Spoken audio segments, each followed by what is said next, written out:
turns heroes into legends. The writing on the wall. Heroes into legends when carrying a soul.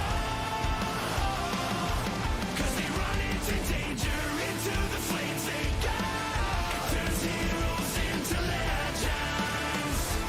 Into legends. Into legends. Into legends.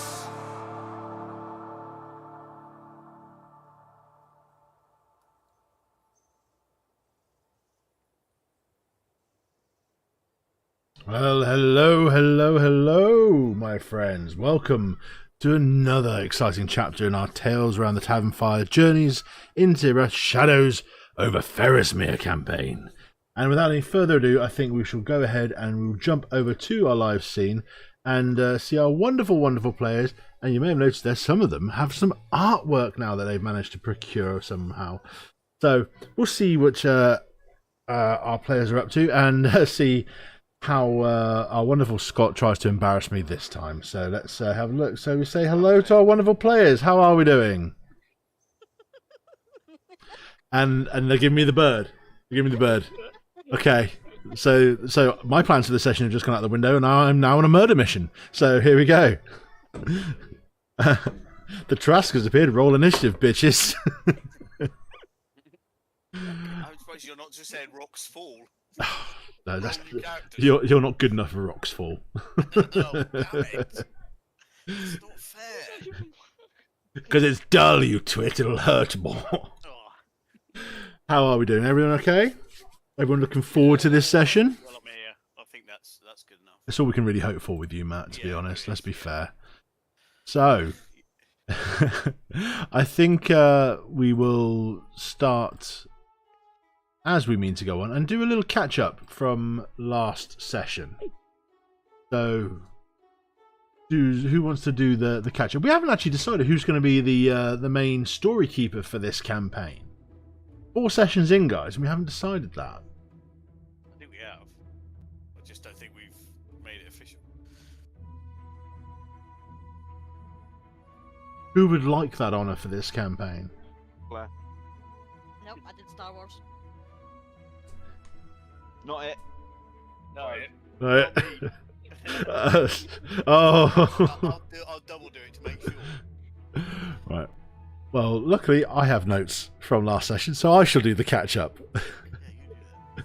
So, our group last session managed to complete their journey into the heart of the lion's den of Ferrusmere City to complete a delivery mission of some description. A lettered, wax-sealed letter from Captain Blackwall to be delivered to the hand of Lady Justine, a potential ally within the walls of Ferrusmere City. Claire's giving me a fucking look. Why are you giving me a fucking look? Lady Justine? Did I say Lady Justine? Is Lady Justine, isn't it? No. No, it's... That's... Adeline? Look at... Adeline, yeah. Adeline? Hang on. I've got some notes. Do you want me to do it? Oh, you didn't fucking speak up. Yeah, Lady Adeline. I'm looking at the wrong... this is what happens when I don't have my notes in front of me. I just try to ball it off with my own memory, and I just end up mixing campaigns. So there we go. That's my natural one for the evening, guys. There you go. It's been rolled. It's done. Yeah, so to Lady Adeline, to help Governor Thorne with his meeting, and hopefully he won't get stop him getting thrown under the bus. In regard to what happened in Bray Harbour, the massacre of Bray Harbour. On entering the city, the group found lodgings in a familiar tavern where some of the group had stayed previously. And making their way through the city, they were witness to some of the more arboreous aspects of such a pious sanctuary that Ferrusmere City has become. What? Sean? I can't explain. what I've just read on stream, Martin. I'm just gonna leave it at that. Okay? If you want your channel to stay up, I can't read what I've read. So I'm just gonna put my phone aside and pretend I didn't see it. Idiot. Sorry. I'm not even sure who that is. That was me. Alright, okay. Not sure why you'd say that, but okay. What? You just said you typed leave it. Just leave it. Just move on. Otherwise, we're going to be here all night. Yeah. They managed to deliver the package to Lady Adeline, as requested, and after overhearing part of a conversation that was taking place through some of the more influential movers and shakers of Ferrusmere, the group felt it best to vacate such a high explosive place of quite an, I think of the right word, quite an explosive environment for a lot of their origins, with the way that the Order of the Crimson Dawn is with people of certain. So the group met back up at the tavern, made plans and arrangements. Icarus managed to garner a gig far from the walls of Ferrusmere City, in the ruins just on the western shores of Lake Clarethil, near the dwarven capital of Dhar Kohldur. And the group wanted to leave post haste, and through some shrewd negotiation on the hands of Garrick Lockbreaker, they arranged transport for the following morning. And that is where we pick up the evening before. Is there anything anyone would like to do before they set in for the evening? You must get them in the pub. Oh, what psycho bitch dragging someone away by his guts? Oh yes, so Farseeker Kael. Psycho! Psycho!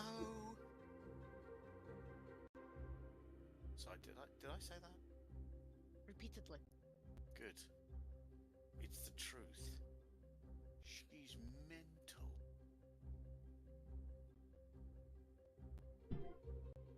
Chicken Oriental. So the action is with you guys. If there's anything you'd like to do, Well, Sorry, I was muted.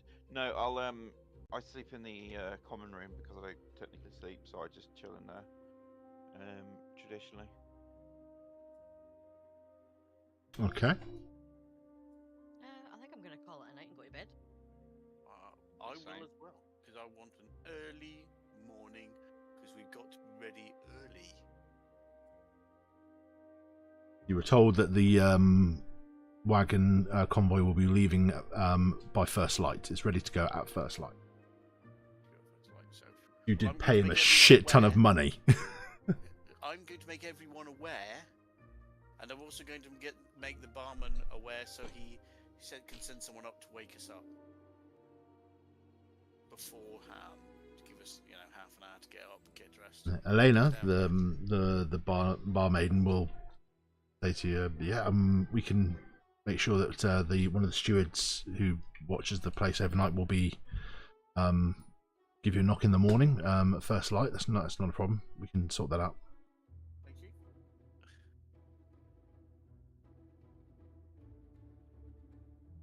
Cool. Yeah, Icarus is probably just going to turn in tonight. He wants to get onto the gig as soon as possible. Are we picking up our horses tomorrow before we leave with the convoy? I hope so, because This is Buttercup 44. Right. While you're doing that quick discussion, I'll be right back.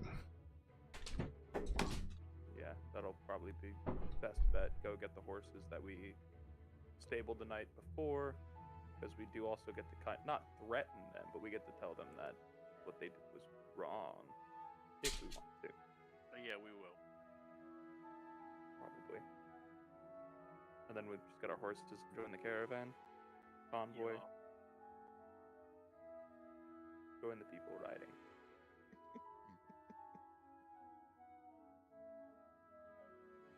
Wow. This is awkward. Hello, live stream. Hello, live It's stream. fucking hard to do anything. I'm going to rob the bank,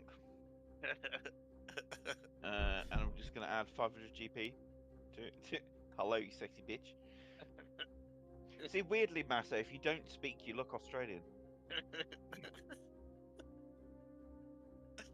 Okay, that is weird. And you are How the weird fuck for are you saying it. doing? In fact, weirdly, you look like my uncle when Right. he was young, like your age. I Hmm. shit you not, I'll find a picture. And the reason I said that is because he just moved to Oz. And it's fucking bizarre.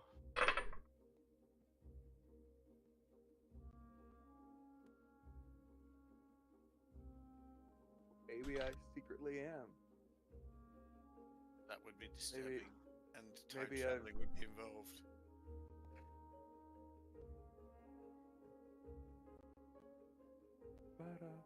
Okay. So is everyone just going to bed for the evening, settling in? No, Yeah. we robbed the bank. We got 500 gold. Fantastic. Wait, what? No, you said fantastic, I'm adding it. Excellent. Ladies don't need it. What are you fucking talking about? Wrong game. Oh, is that the other game, is it? Yeah, it's that's the other game. case. Oh, Multi-game syndrome there. Everything everywhere all at once. It's all happening. Fucking great film. Loved Great it. film. Top 5. Yes. Top 3. Okay, so you all settle in for the evening, and you all manage to get a good night's rest, and all achieve a full rest, even though you don't need it right now. And there is a banging at your door, Garrick. yep. I will be up and about, and I will say thank you for letting me know. My character will quickly put on his clothes. You see a very tired, begrudging-looking old like house steward. Think like the groundskeeper from Harry Potter, like sort of haggard, sort of wet-haired look, grizzled, miserable, carrying an oil lantern. He shuffles on down the corridor.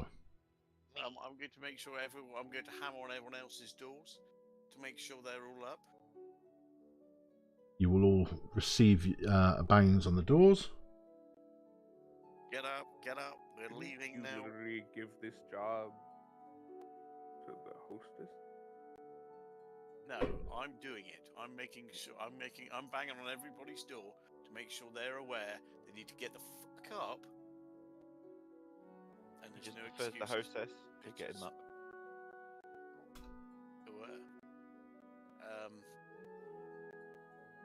So, Right, and you manage to gather all your belongings then, and you head downstairs, and you can hear there is movement in the kitchen, but nothing has been prepared. You can't smell anything that's already going. Are you wanting to hang around for breakfast? well, Have we got time to? I don't think we really have time, unfortunately. Is the barman actually there? No, you don't see anyone at the bar manning it. Well then, I'm not worried. You can just crack on. You can just crack on. I'm going to after I've woken everyone up. I'm gonna head down and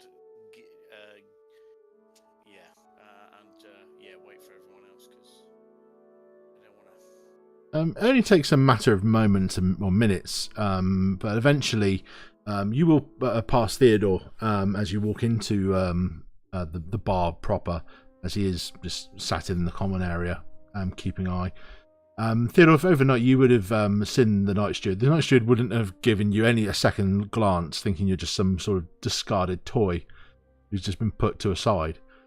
And you didn't see any undertakings throughout your century, if you call it that. And eventually, one by one, sorry, Karen. I said ye. Okay. You will all gather in the bar downstairs.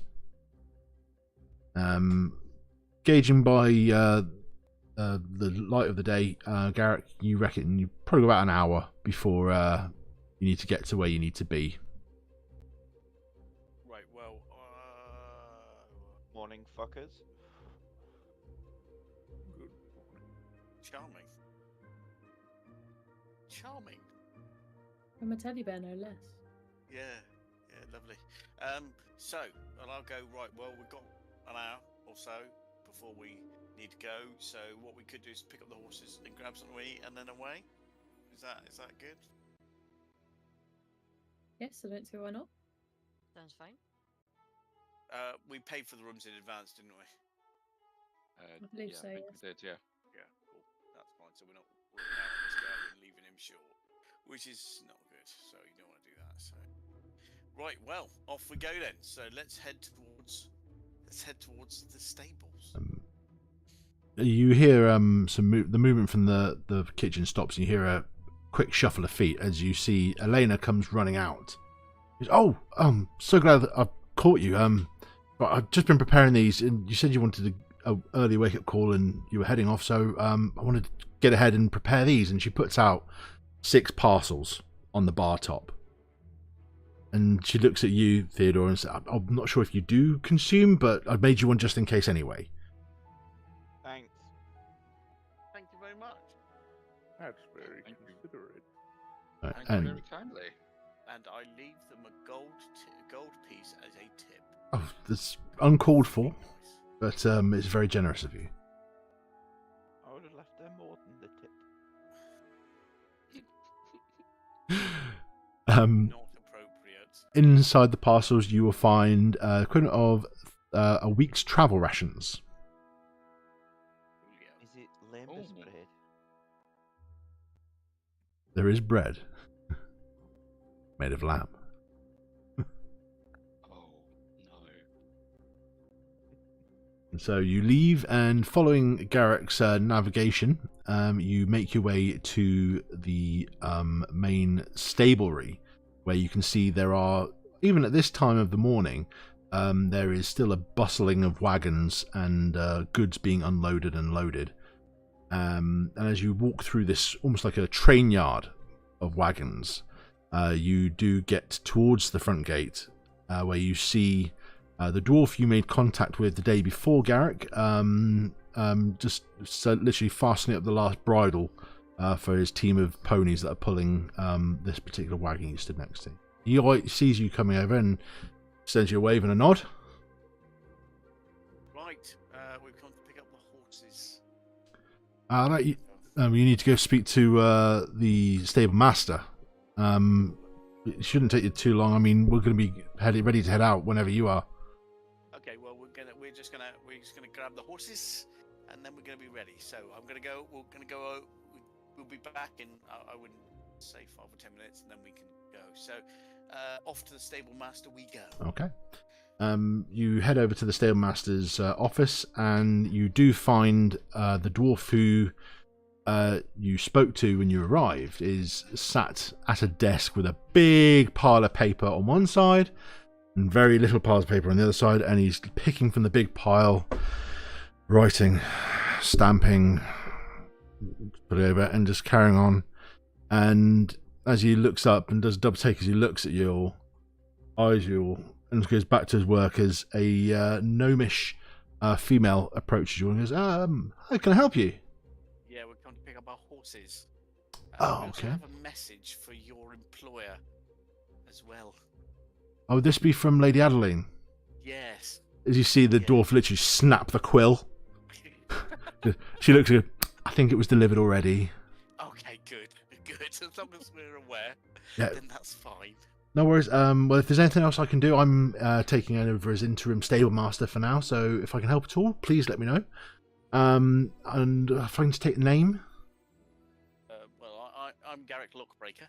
Okay. She starts looking through the ledger, and did you all give a name when you handed in your horses, or was it just under the one name? I It's all think under one name. I think it's all under my name. Oh, I can see it. Quantity 6. Yeah, not a problem. Right, I'll have them saddled and brought out to you in a matter of moments. Thank you very much for your time. No problem at all. And I'll give the dwarf a bit of a wave. I'll go outside. if for the what facial features you can see under the eyebrows and the mustache and the beard, you know, Garrick, from your experience with dwarves, being one yourself, he is literally foaming at the mouth in seething anger. It's a bit of a cock. Yeah. He deserved it. She sends a whistle up and waves over, and you see a human female walks over, and she tears off the stub from the page and hands it to her. Says, as quick as you can, please. They're in a hurry. And this human runs off. And moments later, you are reunited with your mounts that you brought into the city. They're all handed off to you one by one, and they look like they've been very well cared for. Okay. They're not mistreated or malnourished in any way. That's fine. Well, if they're saddled up, I'm gonna make sure my mule is properly attached, and then head off towards to the caravan. The caravan. The caravan. Okay. Right. Please, shut the fuck up. No. Please. You reunite Sack. with the caravan, and you start heading out of Ferrusmere City. The town guards pay you no mind. They give a courteous nod to the lead wagon, and you are head on out in the caravan, heading westward towards Dhar Kohldur. You're going west. To the sunset. There is 7 wagons in this train, and it is plod going for the time being, but the journey is pleasant for the first day. Claire, could you roll me a d20, please? Also, while she rolls, I'd just like to point out to everyone in chat that Garrick, aka Matt, is actually drinking a half-pint pot. He's just to scale. Yeah, I'm a real life dwarf, mate. Real life dwarf. Excellent. Okay. The first day is uneventful for the travelling. Then if there's anything anyone wants to do or talk about, feel free to. Probably just, like... We'll cut to the quick. Probably just bicker with Icarus, I imagine. Just the whole fucking time. Shitty little sniping marks across at each other. Yeah, like stupid bear. Yep. You're not even alive. And just like your music. Friendly then. jabs. Just like your music. Dead. There's a couple gnomes driving one of the wagons who are literally like, watching the back and forth. Ahead of you guys with great interest. With money's changing hands, you know it is. That's better. He's up. Do we reckon he can match that? Yeah. There's one of their sons has got a little chart out, and he's literally like, scrawling a score mark. 1 out of 10. Right. And the day winds to an end, and the wagons pull to the side of the merchant road, and they set up camp for the evening. And the rations are broken out. There's some light music being played on a panpipe by one of the other travellers. Is there anything anyone wants to do for the evening? So just like I've posted, the Spider-Man kid that tries to eat the cookies through his mask. Where you posted that? Just in Discord, in the chat we're in. That's literally how Theodore eats, because he has no like gullet. So he just crunches it up like he's eating. Exactly that, but it just falls out because there's nowhere for it to go. Nice, I like that.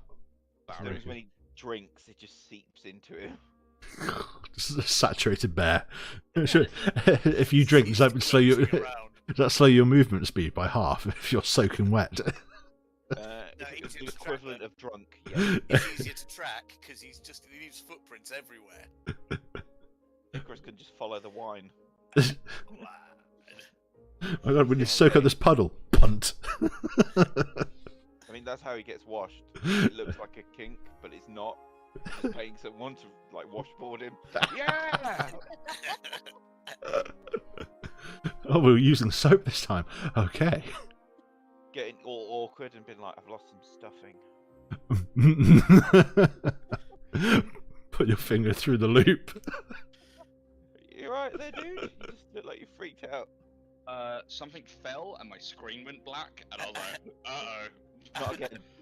But I could still hear everyone, so the panic stopped. So. So, the evening comes. Are you all settling in for the evening? Aye, puppy. Are you taking turns, taking watch? I will always be assumed, unless other people are particularly bored, I will always do the watch. I'm happy to do a watch as well. Okay. I'll do a watch because I don't trust the bear. That's the thing, Sean, when you get up for your watch, I'm just staring at you, It's just stood over you. sharpening a knife. Stood over me, he comes up to my fucking shin. Yeah, You're but lying you're lying on the Yeah, say ground. not when you're lying down. Me in the eye, motherfucker. Wait, does that sitting on your chest with like pretend stuffed bear? Look, as soon as you wake up, it's like... Okay, so for those taking watch, which is Aiden, 09, Theodore, and Icarus, can I get a D... And the Reverend as well. Let's get a D20 roll from each of you, please. In any particular order?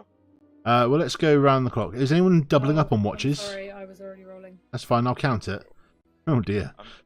Yeah. So if there's multiple watches, I will always be with someone, unless everyone's asleep, in which case it'll be me. Okay, Are so you adding anything to this? no, it's straight D20 roll. Free. I think if anything, it's Aiden. Okay. Natural one. Oh, wow. Oh, yeah, yeah. This I is- think so too. I need to look at some charts. Give me a second. I mean, what was that? 2 1s? Yeah, so potentially it's an encounter tracker. Hence, it's just a straight D20. It's like, hey, you douchebags, see how bad you screw yourselves. Bitches. One Where'd second, we go just and gotta do go back to my that? hobby and see what Matt's looking at. Alright, cool. Right. Let's have a look. See who rolled what. Right. So let's just pair people up for the watches. So it's. Sorry, just give me a second. Some stuff fell down the stairs. Ooh, shocking. As long as it ain't a kid or a wife, you're fine. And even then, kid, he'll live. I didn't say it. Strong bones. No, No, that's the mate. point, There's Matto. both bones. Flexible, baby. They bounce. Yeah. They do. But the injuries will make strong bones. Could also lead to arthritis as well. That explains my brain because of the trauma. No. No.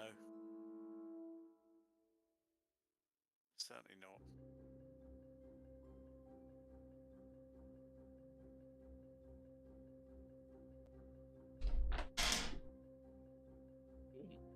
Bush. Lateral. Well, I think he's gone again, so is Lateral this another damage. bank for us? Another Yeah. bank. Yeah, pull I another- think so. Have a quick I feel heist. like in this outpost, it's going to be like a crappy little sort of like halfway house station kind of thing. So probably get maybe like 100 at a push.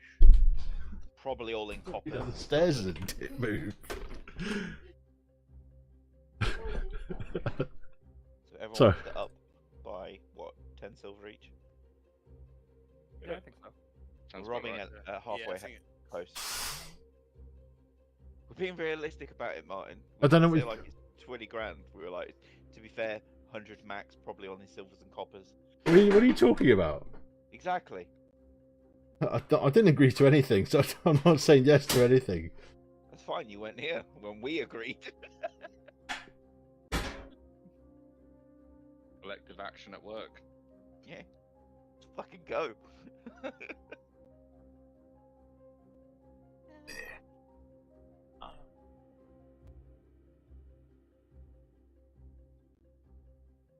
That.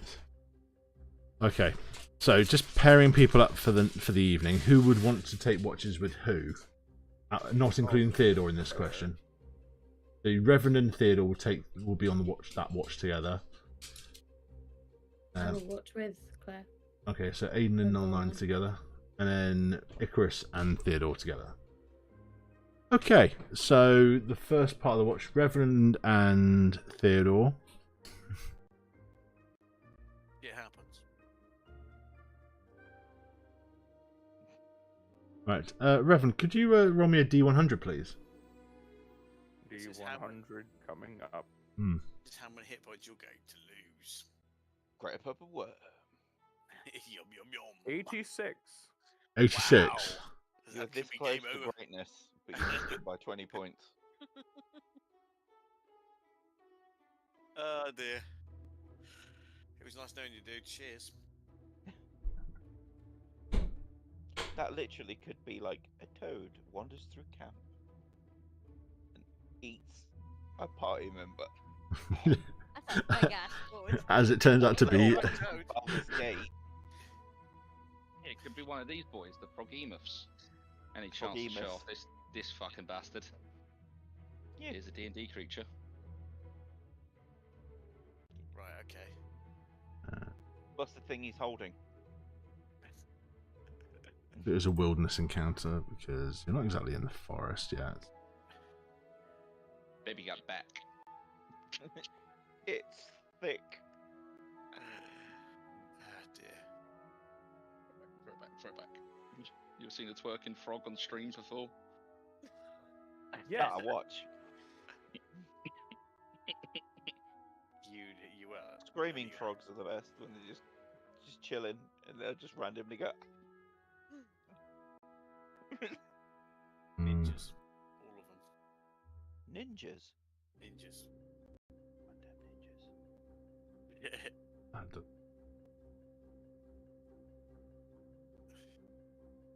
That one. Okay. Theodore, can you roll me 2d6, please?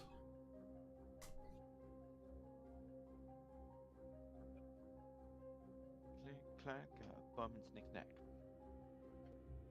4 and a 4. Excellent. Probably not, because that's the number of whatever it is. 44. 8 giant badgers. As you're taking the watch, you just settling in. Everyone's settled in their sleep.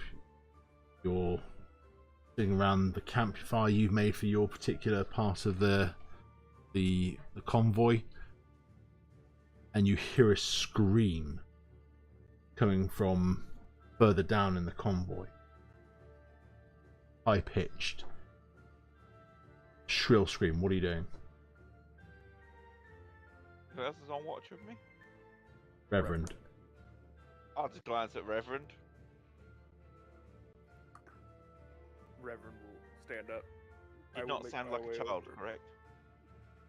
Yeah, Oh, it did sound like a child. it sounded very high pitched. Yeah. Alright, in that case, then I'm doing my little stubby run.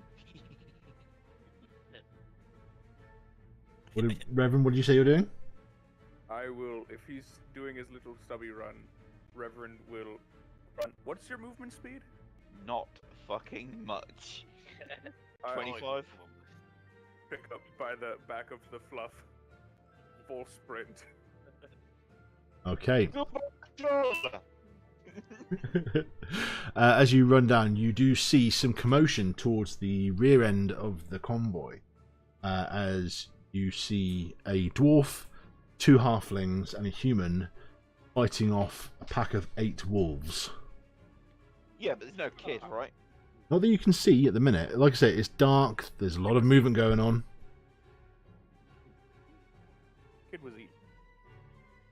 Then my job here is done. Excuse me, the Oathbreaker Paladin would like a word with you. Did a child die? Was I the cause of it? No. No, it was broken. It was flexed upon. That flex swings both ways, dude. Throw me.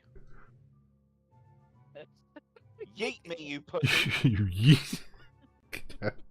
At one of the wolves. You as yeet. Is instinct. At one of the wolves. Okay, roll to hit. So this is going to be a thrown attack. A fastball special. Jesus Christ. Yeah, man. Let's fucking go. So, strength plus.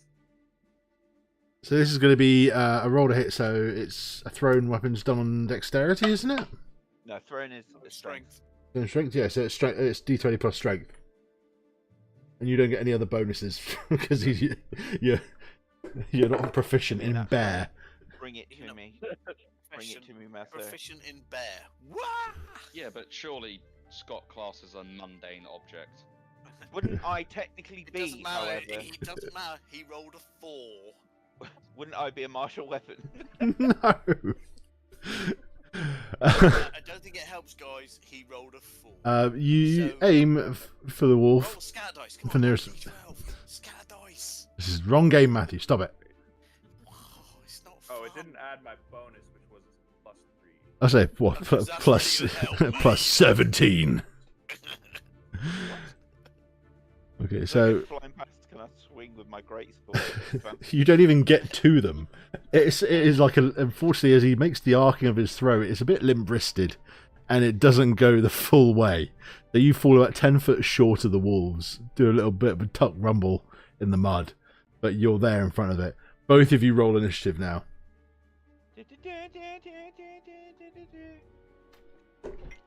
Oh, okay. 16. 18.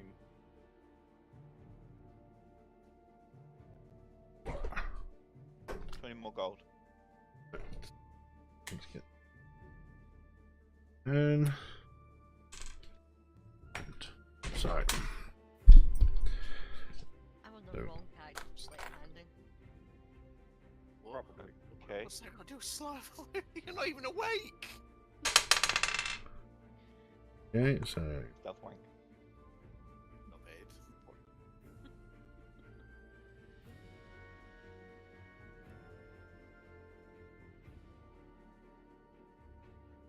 okie dokie.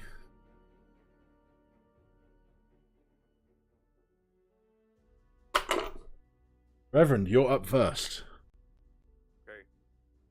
Closest wolf to me is not too far. No.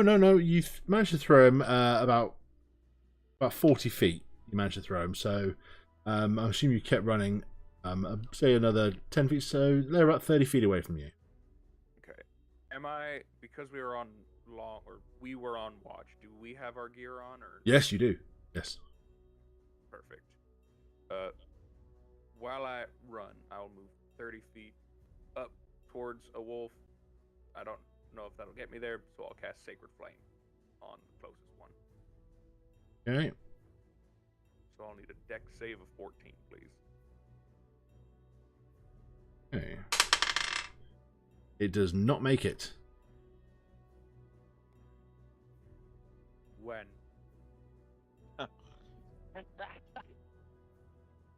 Wow. Okay. Fucking When? solid. I'll Strap fucking- in, guys. This might be a while. 1 damage. And are you moving as well? Yeah, I moved 30 feet. Are you moving up into combat? Yes. Cool. Next up, Theodore. G'day. What are you doing? Bringing the pain. Yeah, probably 15. 15? as I Wipe. If you didn't hit, Goodbye, Mr. Wolf. first of all, if you spatter, you break the fucking skull of on the lamb of your sword. It is Bad puppy. dead. Deed is deed. The other 7. Oh, Teddy wants to play. And 2 of He's a them. chew toy. Chew toy. Wrong, Matt. They're my chew toy. So Even though you can't chew them. they'll all have a bite. Well, 3 of them will have a bite attack at you. Nasty devils.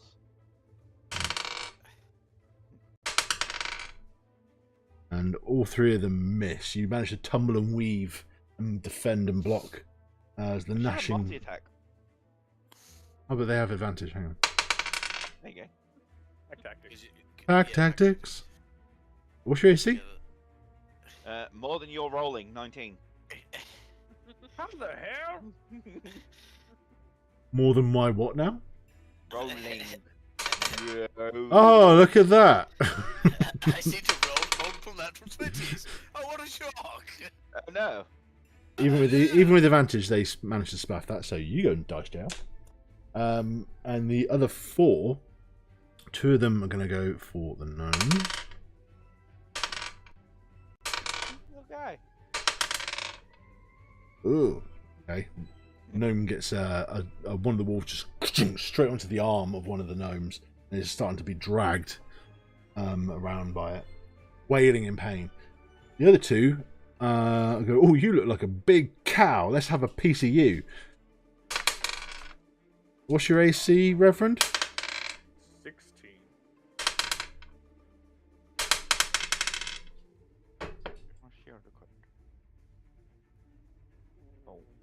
One of them hits. Okay. Gonna be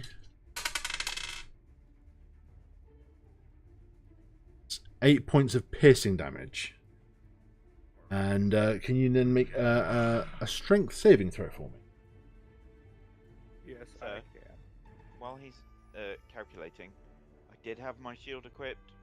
It was not supposed to be equipped. So if you've got anything that was 17... I didn't. Okay. Strength save of 14. Okay, fine. You can feel the wolf that bit you trying to push you down, but you manage to like put a foot back and you regain your balancing, and you're absolutely fine. Reverend, back up with you. Okay, there's one currently with me. There's 2 of them on you. Oh, perfect. Just one bit you. Oh, there's one clamped onto my arm. So I'll unhook my mace from my side, and I will bash. Sorry, puppy, gotta put you down. Yeah. Okay, roll a hit. God damn. 17 to, or 18 to hit. That's a hit. For sure, that's a hit. That'll be 6 points of bludgeoning damage. Ooh. Wolfie is not looking so hot.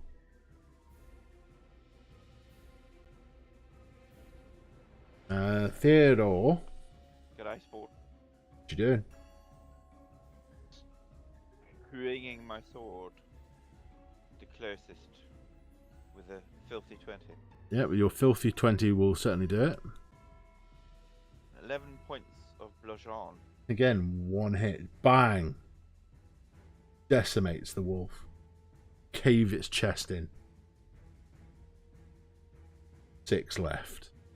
And the only other one that's now on you is going to go... fuck this shit and runs. You will get an attack of opportunity if you want it. Whom? You, Theodore. Yes, please, thank you. No, thank you. Isn't that one, baby? Oh no. You go to swing for it, and unfortunately you lose grip of your sword and you throw your sword to the side. You've disarmed yourself. And I will say, as it leaves my little paw, I didn't need that anyway. Fucking hell. Chucky's evil sadistic cousin. I don't like this. And the wolf, the gnome is not looking healthy. He's getting eaten, is he? Well, the second wolf managed to get a grip now as well, and they're literally the 2 of them have got one of the gnomes down on the floor, and they're going to town at the minute. And the 2 wolves on Reverend. What was your AC? 16? 16. Okay. One of them hits you again.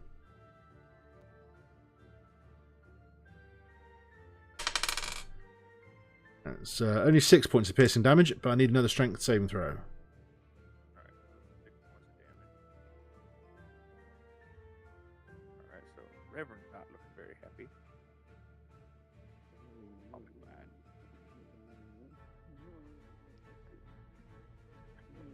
So what the fuck is this noise? What is that? That's my character Fake- snoring. fake He's asleep. snoring. He's asleep. Duh. Oh, I think I That may sounded have like your rolled twice. stomach. Okay, that was not good. 5. No, as the second attack stings more prominently than the first, and you lose your focus, and the weight of the wolf pulls you down. You are now prone. And it is your go. Okay, is the... No. Can't do Please. that 'cause that takes time. Don't kill 2 of the characters with wolves, for fuck's sake, because that would be embarrassing if nothing else, I'll tell you. I say, Especially given that they haven't, like, woken us up or anything. do what No, you do. that- You guys are sleeping. exactly. This You is need why to Matthew's been... rest. That's a good question. Would we have woken up with a noise? No. He really wants to kill these 2, doesn't he? He really wants to kill them. God literally just went shh, shh, shh, shh, shh, shh. Just went, shut the fuck up. Alright, I will... It takes half my movement to stand up from prone. It does. Okay, so I'll do that. And I will cast Cure Wounds on myself. Do I want second level? Oh, second level. Oh, I'll just do... Oh, no, Yeah, yeah, screw it. oh, oh. I'm hurting. I'm rooting tootin'. So I'll use half my movement, stand up, and that'll be my Cure Wounds. So you got 8 back. Perfect. Okay. Theodore. You little Oh, I murder see. machine. Oh, no, it's 4 plus whatever that modifier is. Plus 4, so 12 total. Okay, cool. I don't know why it's not adding. It says I'm doing Cure Wounds, but it's not doing the full thing. Huh. Whip out my longsword and slash.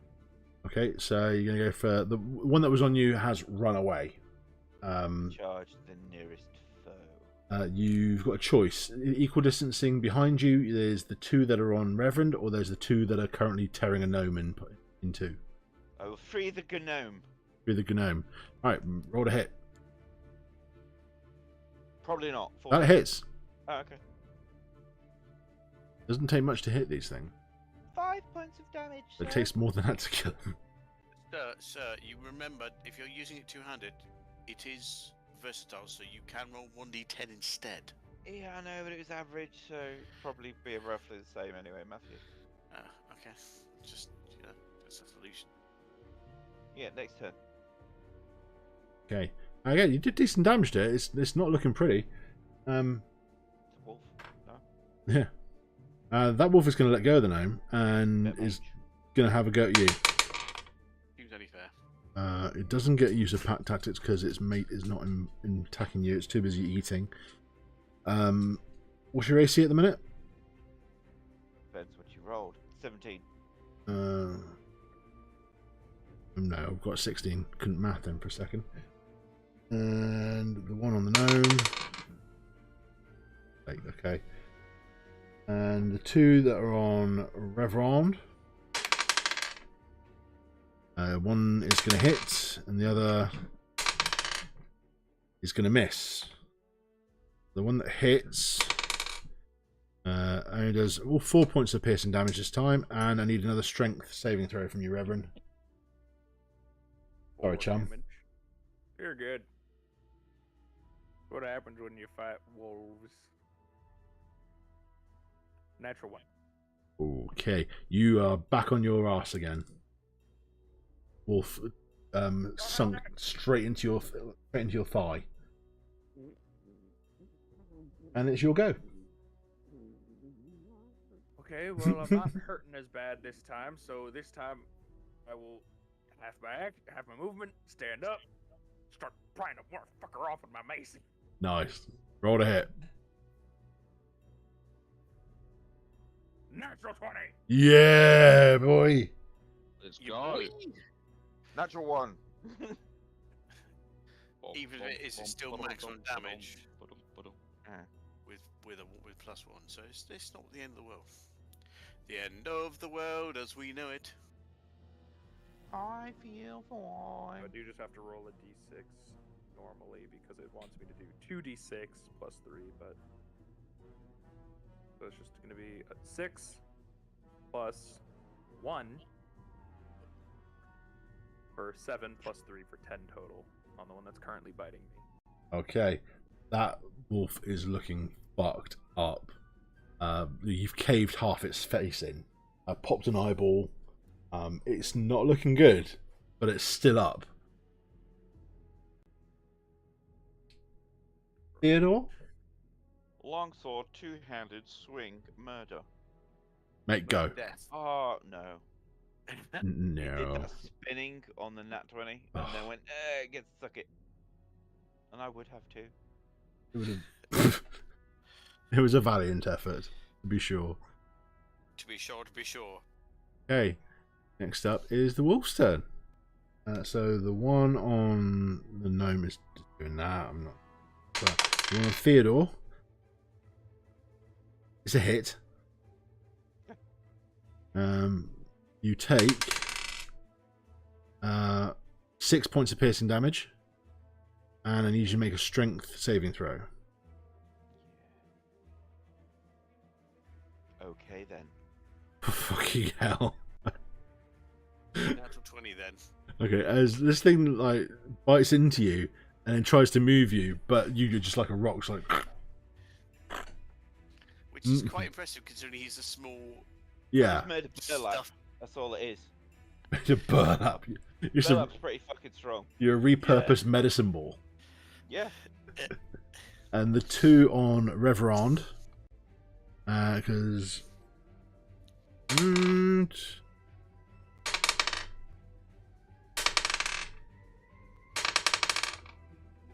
One hits.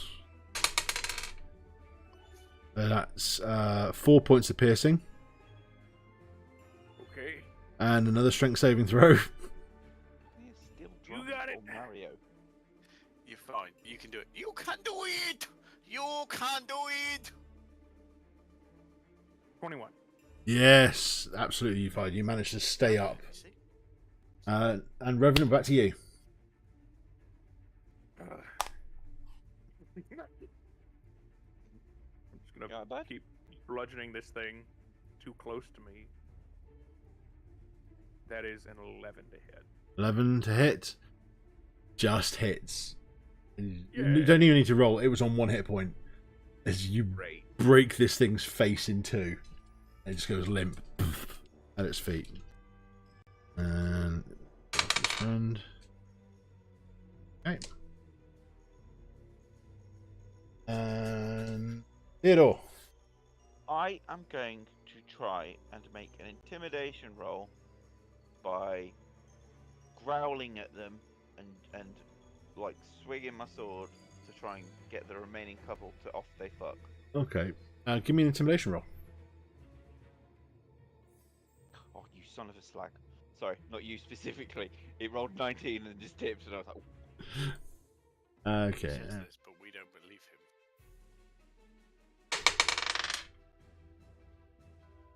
him. Arg. It's enough to give pause for the one that's attacking you to like, stay itself for a minute.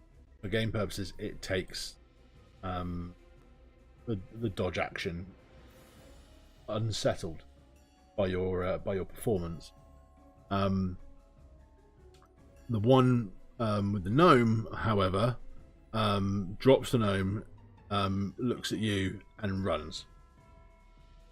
That's another one gone. So there is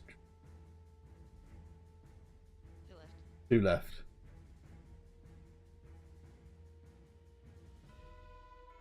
So the one that stayed on Reverend. Gonna. Oh, it doesn't get fantastic, so Miss. And the one that's on you is not attacking. It's almost like it's now pacing you. Reverend, back with you. Smacking the one that's in front of me. Do it. That is a 14 to hit. That is a hit. Max damage 9. Whoosh. And it is toast. How would you like to do this? Kind of as it's circling as well, as it leaps towards me, I'll just bash it across the skull as it falls limp. Nice. You hit it with such force at just the right angle. You take the entire bottom jaw off as you completely wreck its shit. And then there was one. Theodore. Why, sir? Do. I will say, you had your chance, and now you must pay. 21 to hit? Anyone? Hang on.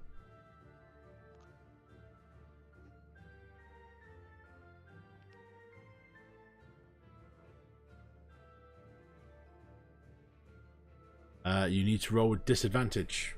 It is taken dodge action. Miss. Sorry, dude. It's alright. Next up is its go. And it's going to go... You tried to miss. I'm going to go for you now. And rolls a natural 18. Going to hit. Yep.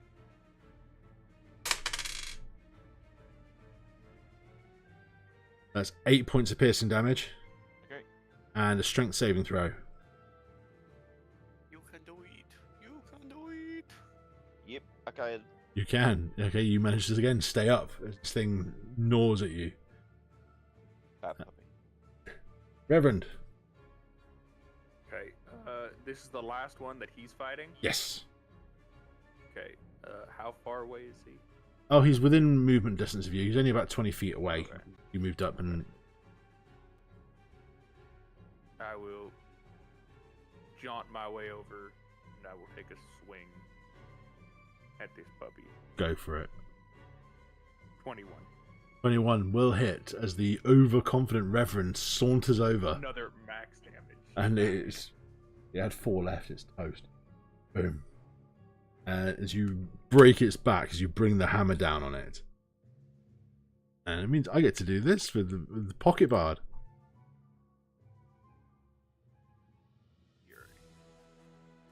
The victory music! Yay! Final Fantasy. Do we get any materia? No, you don't deserve materia. Oh. You hear wailing and you hear crying as you look around you, and as well as this camp site that you've helped defend, you look and you do see other dead wolves near other campsites further along the caravan. And you see the Dwarven expedition leader pulling a hood over the head of one of the people that's lying on the ground next to him. And you hear the wife of the gnome that was on the caravan who was watching the back and forth, wailing over her husband's corpse. He succumbed to his wounds. I will start telling people in the caravan, start bringing wounded over to me. I'll try to help as best I can. Dead, I'll make my rounds later and do what I can. I'll just drag a wolf back towards our little micro camp. Start gutting and skinning it. Nice. The rest of your period of watch goes without any further incident. And next up on watch was going to be Null 9 and Aiden. Okay. As you are aroused from your slumber, you see Reverend looking a little bit worse for wear, and Theodore elbow deep in a wolf. Alright. You want a hand? I mean, yeah. I know how to skin a beastie. I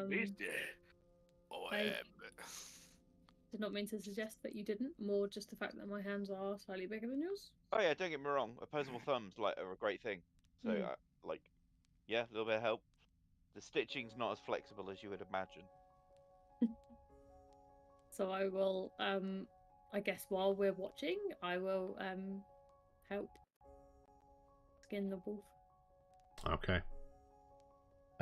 While you're doing that, Aiden, can you roll me a D100, please? Yes. Can we do that on here? Is that a thing we can do? Oh, Yeah. I know. 59. Okay. 69. No, 59. Almost. Can you roll a 1d6 for me? Yes.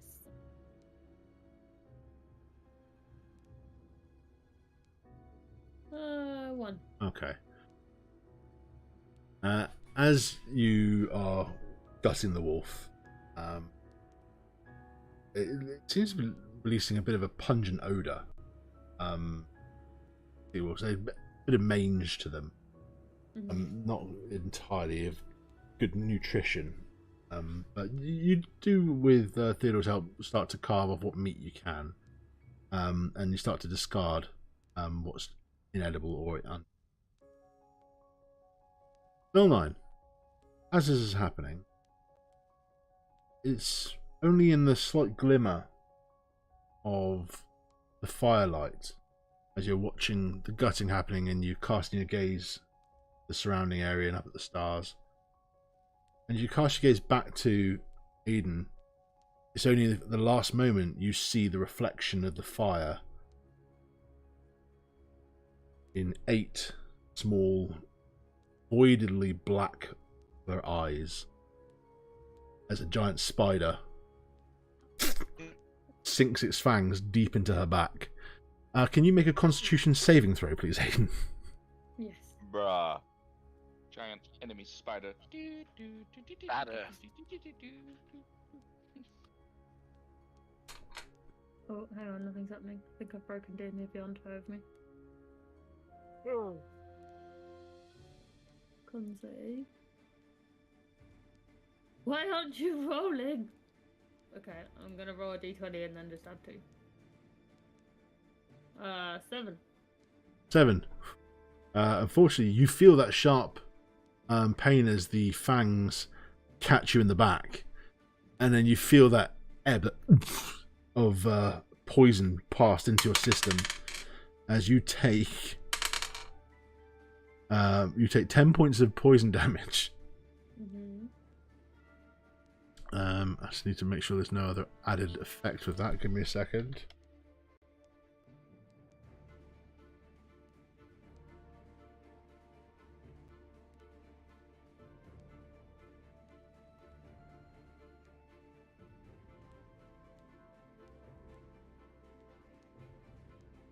No, it's fine. You're okay. You're okay.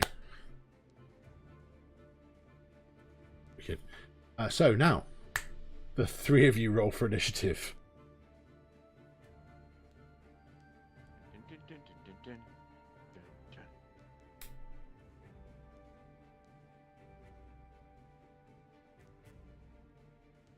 So, 1.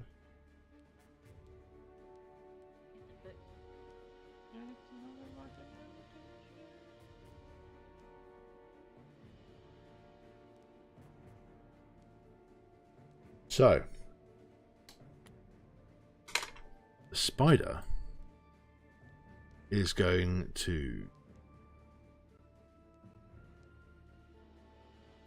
as you, beg pardon? Drink her juice. Drink her juice. That comes later. After I'm dead. As you all move away, she is going to try to use her web to attack the tasty morsel she has marked for her dinner. Yum, yum, yum. Yum, yum, yum. What's your AC, Aiden? Great question. Not very much. Is it better than 23? Yeah, of course it is. Because we're level 3. Had to ask. No, you didn't. Did. Okay. So you Oh, could, question. Oh, go on. Go. I'll ask you later. as you are kind of like gathering yourself up for this encounter, as you turn to the spider, you're met with this wall of sticky fluid as you are covered and you're webbed and restrained. You can make a strength check now, please. Oh yeah, I'm great at those. Strength check. Yeah.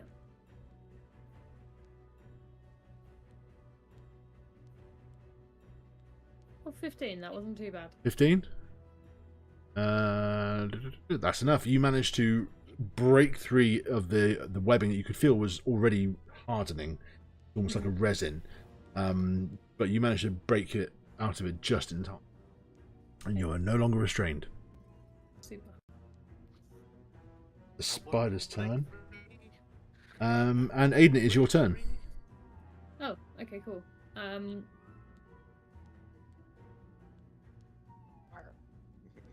Fire. Would I know? Yeah, would I know that spider webs tend to be quite flammable? I would say yeah, because of your background. I'd say yes. You would know that.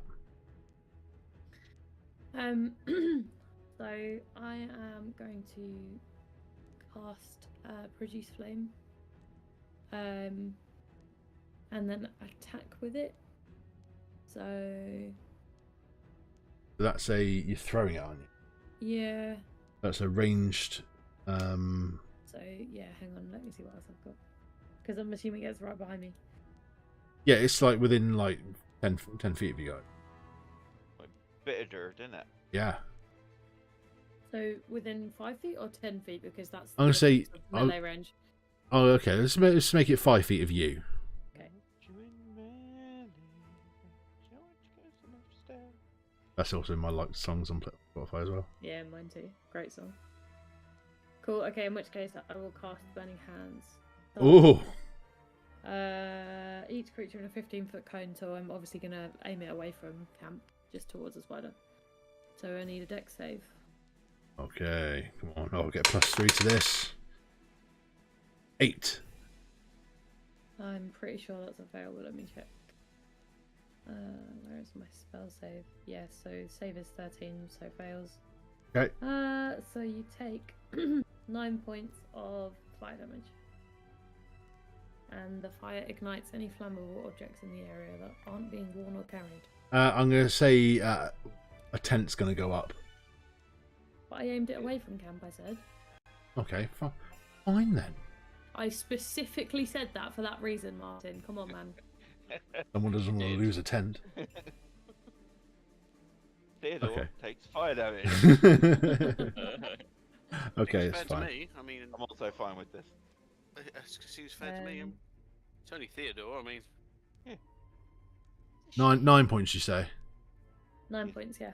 I'm also, because we are in the wilderness at the moment, going to summon my wildfire spirit. Okay. Which How does that look? shares- so in the artwork that I've sent, there's like a little fiery fox. There is, That's how it yes. looks. Yeah, because No. I commented, you have a fucking firefox. Yeah, I do. Okay. I do. So it shares my initiative count, but takes its turn immediately after me. Okay. I have to take a bonus action to do command it. So the only thing it does is dodge. So I can't this turn because I've used my bonus action to summon it. Okay. So it's just going to dodge for the moment. And yeah, I think that will be my turn because that's action, bonus action. I'm not going to move. Okay, 9. You're gonna shoot it. Well, Yeah, shoot it. bonus action, Hunter's Market. Okay. So that'll use up one of my spell slots. And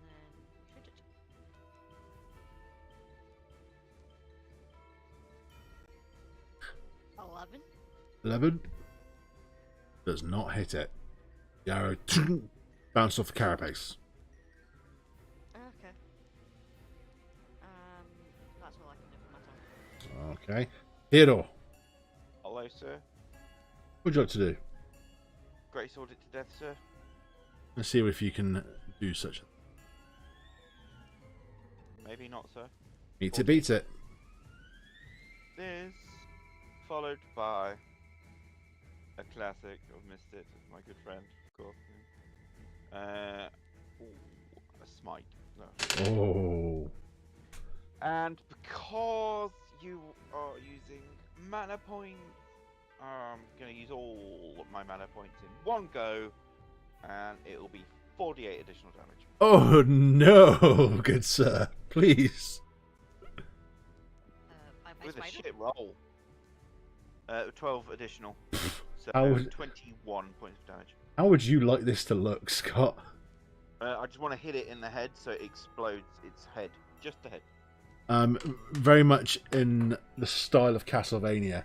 You bring down your holy greatsword and you make contact, cracking the spider, and you see the carapace cave in and crack, and then it starts to blister and swell, and then you can almost see the heat rising inside its head, and it screeches before it just and the body slumps. Now for my question. Can I use... Now bear with me on this one. No, it's a spider.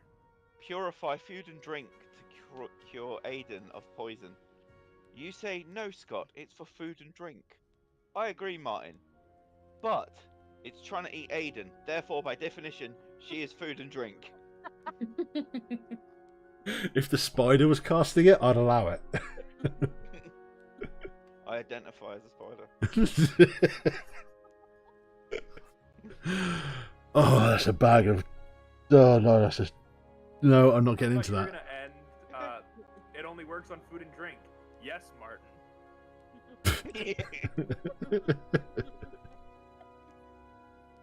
Now you know why I'm alive. Alright, cool. I'm done. Yeah. Okay. I start carving up the spider. It's like a crab. You start cracking the legs off, getting under the carapace shell. You need the legs. The longest sections of the legs. Okay. Are the And then, venom yeah. sacs still intact? Breaking down the rest. Venom sacs would have been in the head, but no, unfortunately not. Sorry. And then we come to the last part of the watch. Icarus. Oh, As you are roused from your sleep, you see a rather haggard Aiden and Null 9 and Theodore. Theodore looks happy as fuck. It looks he's got a couple of holes He's covered poked in so him. much goop. Oh He yeah, looks pretty like He's- Suffolk. Like he actually is pleasant towards you for the first time, probably. I don't like it. The bear's nice. What happened? as you ask that question, you do then start to see the remnants of giant spider carcass and a wolf carcass. Ah, I had a good night's sleep. Good. How's your night? How's your guys? Good. How's your night Really going? good. Really good, thank you, Icarus. Are you hungry? Yes, I've got some food going. I don't like this. What's wrong with the bear? Had a good night's sleep.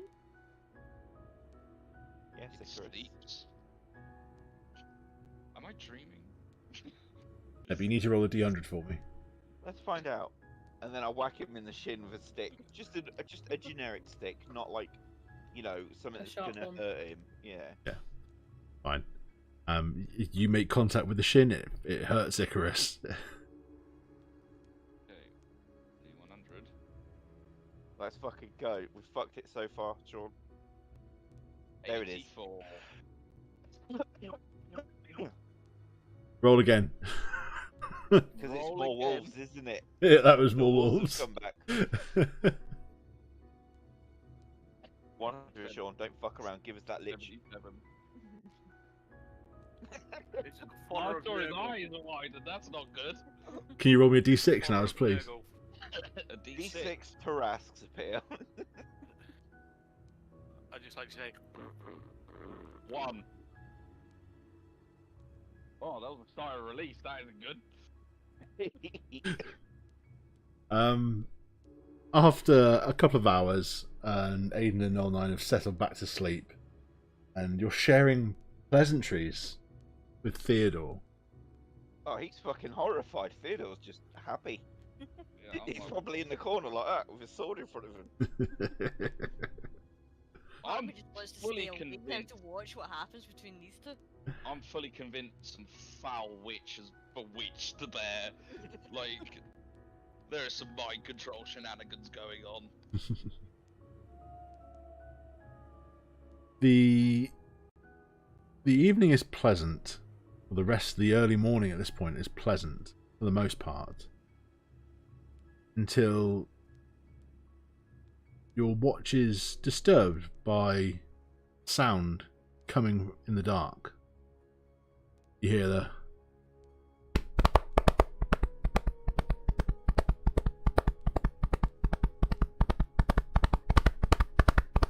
Riders! a singular rider, and you're like, okay, it's coming from that direction in the dark. Wait a minute, road's over there. Wait, Yeah. what the fuck? And as you turn back, vaulting over the campfire, you see a large centaur as it swings a blade down towards you, Icarus.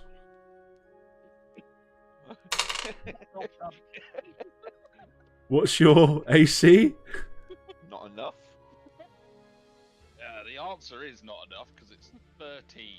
Okay, this may hit you.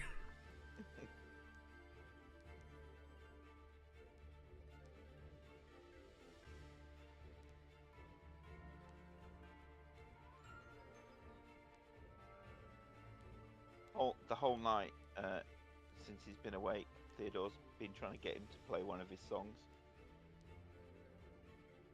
Oh, would Icarus give in? Would Icarus play? Oh, come on, just play it. It's my favourite. And the song is Dirty, Dirty Peasant Girl. I'll eventually give in and play it. Okay. Well, this will hit, and you will take. What did he say? You take 10 points of piercing damage as you are impaled in the shoulder by a pike. Hey! Okay. Ooh. That, I fucking felt that one. And Oh God, it's Jim Carrey's Ace Ventura going, hey! Yeah! and it utilizes the rest of its movement and gets back off into the darkness beyond the camp. Beyond the camp light. Fucking hit and run attack! I'm just going, why? As loud as I can.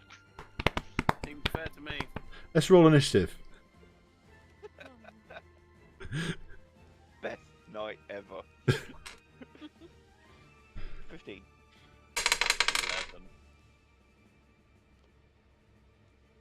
Could have had 6 of these cunts, I would have been dead. I think we might have all been. Yeah, that's what, I was glad you rolled low. I kind of wish I'd stuck with wolves now. Okay, Theodore, you're up. I will take a level of exhaustion and cast Cure Wounds on Ichabod, my dear friend. Oh, bless you. 7 points damage. Healed. So you just add that last word on there. That's a healed. But Icarus, you got 7 back, yeah? Oh, thank fuck for that. How low did you get on that? I only have 24 hit points, so So we- 10's a fucking chunk. Okay. Are you doing anything else for your turn, Theodore? That is an action for Cure Wounds. So Oh. My character is annoyed at this point of the early morning, and he's like, I knew I forgot something. I forgot to set alarm.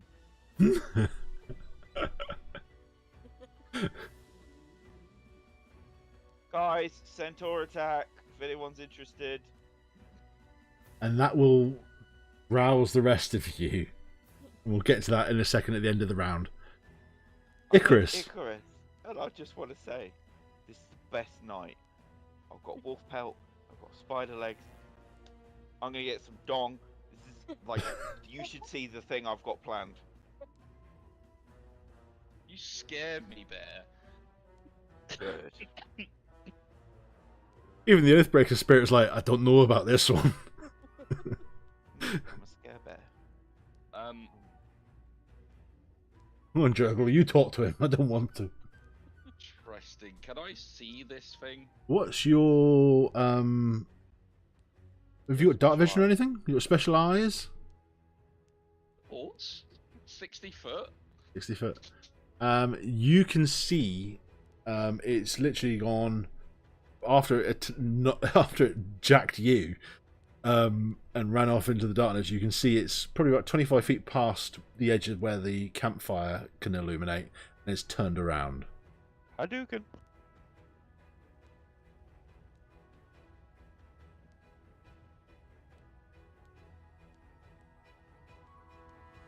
Okay, I'm gonna cast Hex. Bonus action cast Hex, okay. Was it a bonus action? Hex is a bonus action. No, it just says action on my side. Are you Yeah, sure it's a I'll bonus take- action? Oh no, there it is. Bonus action. What am I doing? I'm casting Hex. It is right there in bonus actions. I'm just blind, Martin. Anyway, Hex. So that's a 1d6. Until the spell ends, you gain 1d6 necrotic damage, extra necrotic damage whenever you hit it with an attack. You also choose one ability when you cast, and the target has disadvantage. So, So yeah, strength, Eldritch Blast. constitution, charisma, wisdom, intelligence. let's do Constitution checks as a disadvantage. And then I'm going to Eldritch Blast it. Okay. Fucking Kia. I rolled a 7. So you rolled a fucking 1. Let's get that straight. You rolled you rolled on that 1. I got excited because the symbol looked fancy, and I was like, "Oh, it's a nat 20." But no, it's a 1. As you go to throw out the Eldritch Blast, and all you get is a.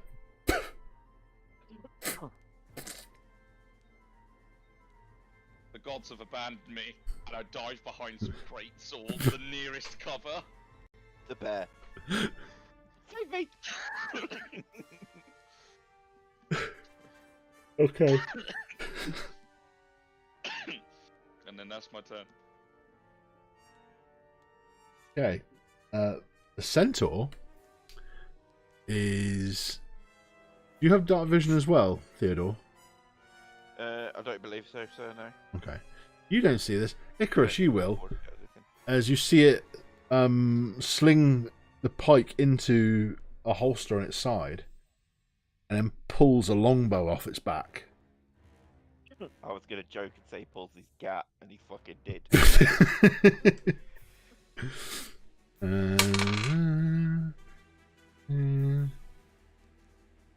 And Theodore, you are hit.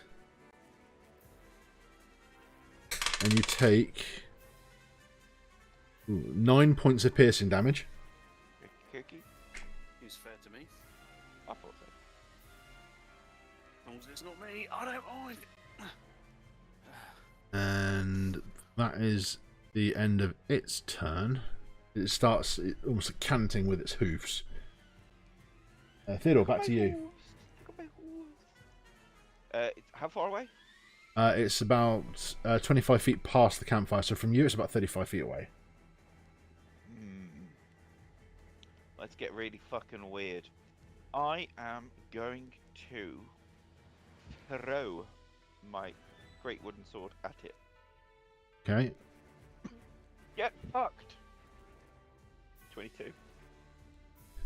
That hits. Fucking hate you.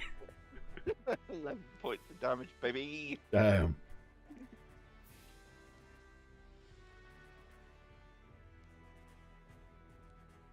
Okay. You hear it. Roar! Inon. What languages do you speak, both of you? Celestial and common. Not fucking centaur, common or infernal. Because there is no centaur language. As you do hear it in the dark with that in Samunsin, a language you don't understand. Mura mura ara solo. Are we all awake by this point? And listen, we just got to the end and start of the next round. Yes, you will all wake up for So this. would we have heard them speak or not? Yes, yes, you'd have heard. You'd have woken up for Theodore, watching Theodore throw his sword, and you would have heard Okay. them speak. What languages do you speak? Common, Druidic, Infernal, Orc, and Primordial. No. Okay. So let's have, for those who are waking up, let's have initiative for you guys as well. Martin, Yes. is a centaur a fae?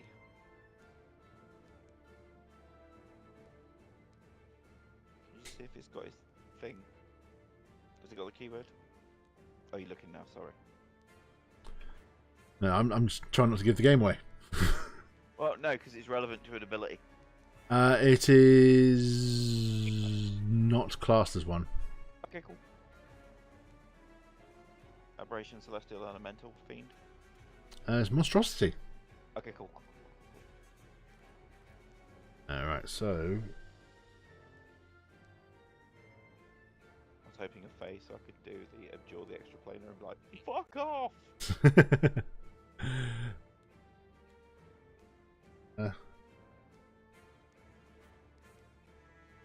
Yeah. Let me refresh because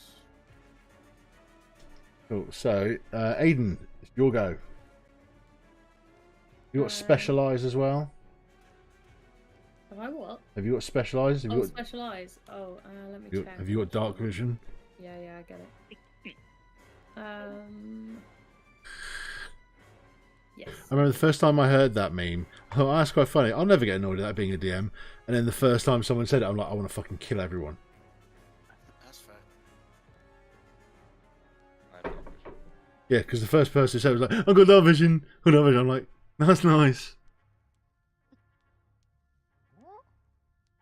There's the whole fucking meme of like, you're DM describes. I would, for some reason my languages weren't actually showing on my character sheet, so I had to go back into something else to find them. Common, Draconic, and Dwarvish. No. No, I'm common dwarvish and thieves can't, so no. So, Thieves it, can't what? Cock. what you doing, Aiden? So is the centaur still like standing over Icarus? No. Did you say you had dark vision? I do, yes. You can see it is about 35 feet past the campfire in the darkness. Currently up with a longbow drawn. Oh, I thought you said he speared him. Okay. He did when he first met him, and then he did a fucking drive-by. Sorry, I missed that. Okay, I'm going to use my hot action to speak at him a couple of times in a couple of different languages. Hopefully that'll be okay because I'm going to use my action for it. Yeah, if you were so you want to do it. And I would just say in Common and Druidic and Primordial, we are not looking for trouble, you can leave us be.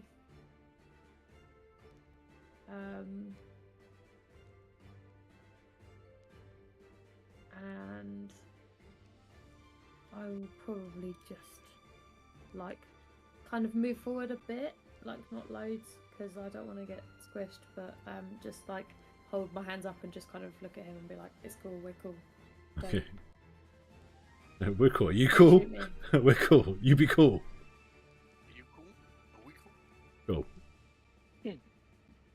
It doesn't seem to respond to any of the shouting you've used in any of the languages. I didn't shout at him. Sorry, I it just spoke at volume. spoke loudly so that he could hear me, but I'm not Okay. gonna shout. I don't like. There is zero Well, signs of like. You have aggression to or you have to speak a bit louder with Icarus going. Ah! I mean, yeah. Woe is me, struck down in my pride. Speaking of the drama queen, Icarus, you're up. Oh, yo, Eldritch Blast. Oh, didn't it? Yeah. Fucking eat a 14. That will hit. Hey! So, take fucking. There's your 1d6 necrotic. So 3 plus.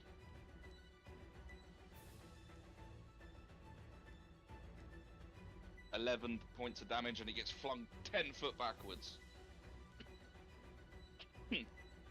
Is it knocked off its feet, or is it Let me read just it. pushed real back? quick.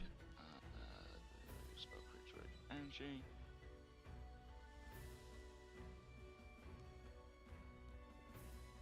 When you hit a creature with Eldritch Blast, you push the creature up to 10 foot away from you in a straight line. Nothing about being knocked off its feet or anything like that. So you do hit it back, and you do see it like rearing up, and as it then turns around, and it ends up 10 feet away. Amazing. You doing anything And else? then, yeah, I'm gonna give a bardic inspiration to the bear for healing me. Because you played Dirty Dirty Peasant Girl. That's what it's about. There you go, 2. You got a 2 to add where you want. Okay, Null 9, you're up. What are you doing? You're a centaur? Sorry, Shooting a centaur? you can try. You can succeed. I only rolled 6. Oh, what a shame.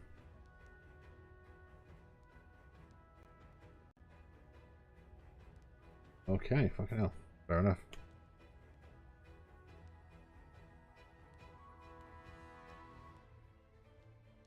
Weird question to ask. Not. Are you doing anything else? No, I'm not. You nerd. Okay, Garrick, you're up. God damn. Right, well, I've got special eyes, so I'm going to draw my bow back and shoot him with it. Okay, make a hit. Make a roll. Just don't make a I hit. certainly will. Don't make a I hit. certainly will. Have this, you. Have this, you fiend. Or not. I think that might hit. Fucking hell. Yeah, that'll hit. Have this, you. Take 9 points of damage, you bitch. Okay. Does he feel it? Yeah, he's Smart? feeling a bit like a pincushion right now. And rightly bloody so, bitch. The point where he drops the bow in the darkness and starts galloping forward, pulls the pike from its whole moorings, and it's going to strike at. I'm going to make this fair. Make a roll. I am going to make a roll. Don't tell me to make a roll. I'll make a roll. How about everyone rolls for you? Continue rolling. They'll be hating. There you go. Yeah, everyone roll a d20. There you go. Hey. Let's do it like that. Everyone roll a d20. Everybody rolls a d20?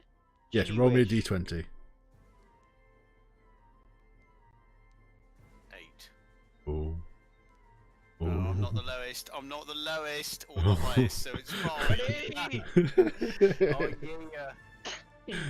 So as it charges up, Null 9, it is going straight for you as you see coming over the fire brandishing this huge blade of a pike and swinging down at you.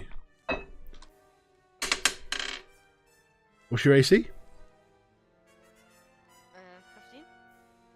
It hits you, and you do take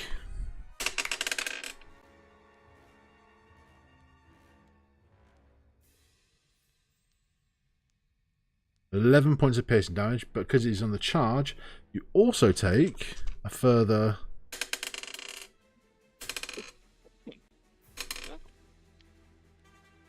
11 points of piercing damage on top of that. Sean, why are you doing a group call? In the group chat. I didn't mean to put my phone on my chest and then I looked up and I was like, oh shit. Right, can you repeat the damage, please, Martin? So yeah, so you got 22 points of piercing damage in total. Okay. Fuck.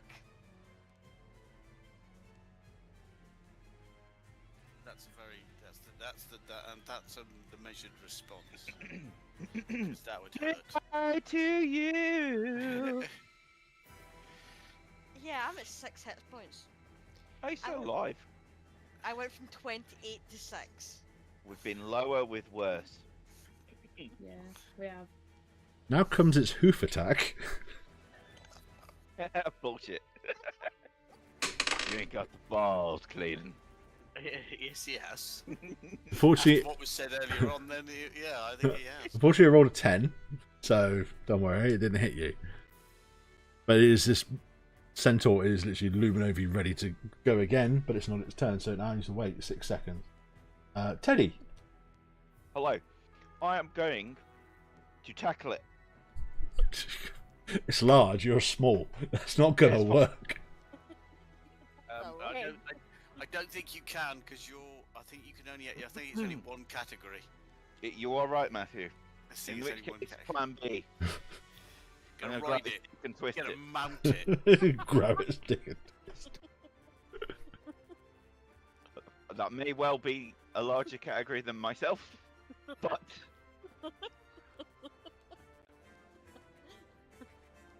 okay. How about this, Martin? Because you're having a breakdown. A power slide underneath, drawing my longsword and slice it from stem to stern. Oh, God. Better. Okay. Let's go for it. Let's fucking go. Natural 20. Oh, my God. That was so. Oh, Yes, Clayton. I think you should just let him tackle it. So, straight off the bat, Should have stuck with the dick Team. twisting. is that double damage for dick damage? Oh, the max damage as well! That's Oh 20. my god! 23. That's a lot of damage. Fuck! I don't care, Bear. How do you want to do this? I literally, as I've already described before the dice back me up. So it knocks her down. It goes skewers her. It does a hoof attack. Look at my horse. Look at my horse. And this little bear just comes sliding through, drawing the longsword, stem to stem, Straight underneath. between the sack. Yeah, you split the sausage and the sack in two. Dunk, Not- dunk, clack. Roll for sack damage. As the entire innards of the horse, centaur, just gush out and empty itself out within about a 10-foot radius as it starts to like get bandy-legged, and the whole thing's and just collapses in a heap on the floor. And you get your third lot of victory music. Okay, play with without missing a the beat, woods. just. Actually, no. This centaur. Actually, no. He's surrounded in blood and guts, isn't he? I'm the red bear of murder. So I'm going to go back into my tent and go back to sleep. Because yeah, okay. Meanwhile, in some dimension somewhere, Corn's just gone. I start carving up the centaur. Oh my God! Hey Blood man, for the everything, blood I'm god. skinning every bitch that's come at us tonight. Blood for the blood god. Has anybody got any oils or ointments? I need to rub the lotion into its skin. Will it No. get the hose again? Well, The fucking campsite needs to be hosed off, that's for sure. Fuck me, guys. I Right. look like a Chinese red panda. A murderous Chinese red panda. I've just dipped my hands and my mouth into bleach so it's white. Oh. A bit of red. My jaw hurts so much.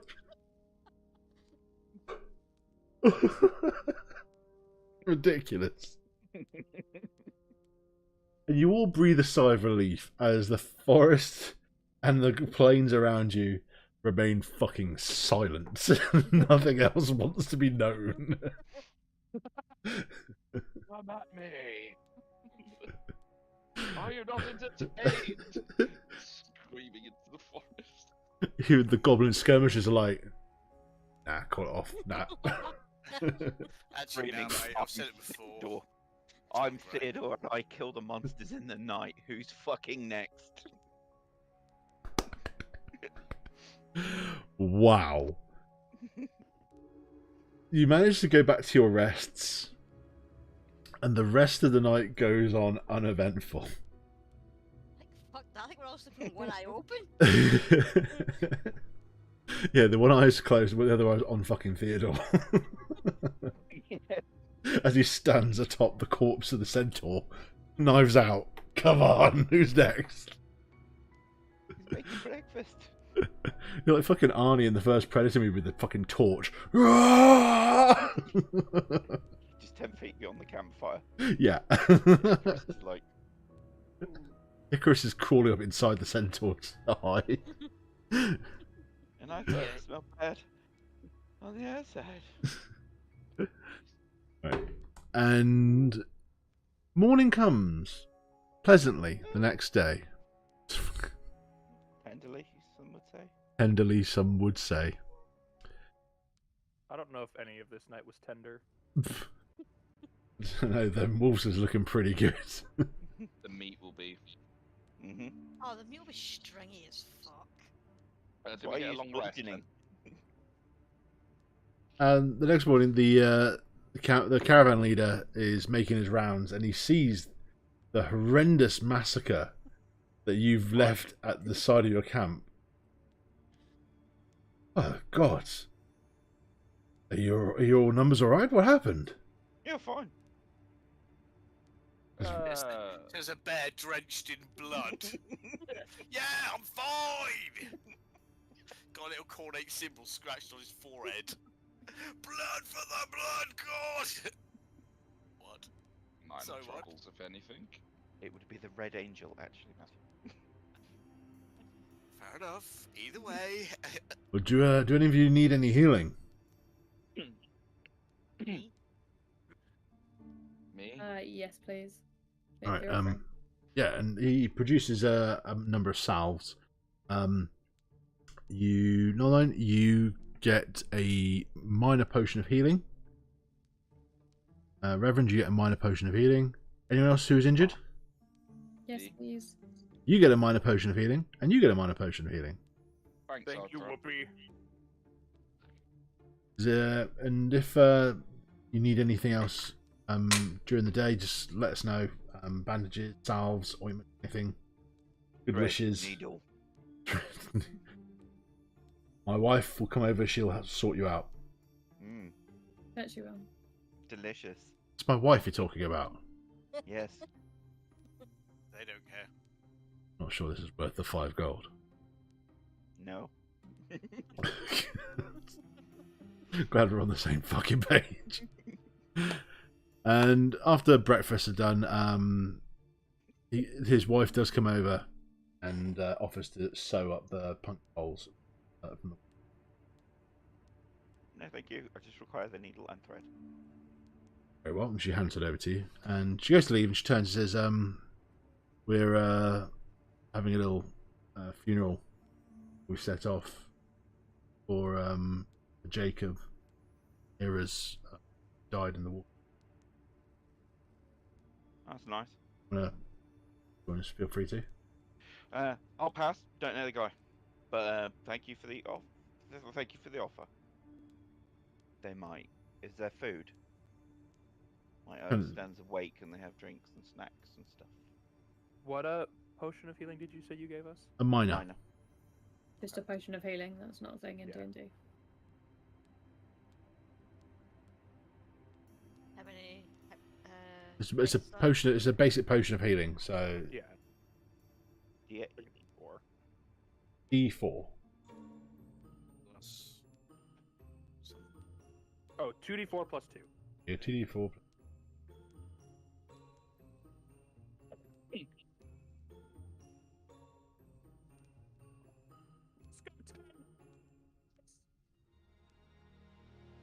What was that? I rolled absolute max healing. Oh God! Yeah, that's not great in online. No. If there's nothing else you want to do special in the morning at all, Just roll up my. Well, I will go. I will attend the funeral. okay. I will also attend the funeral. Yeah, I will as well. Okay. I'll finish my Me too. skinning, rolling it up, packing it onto my horse.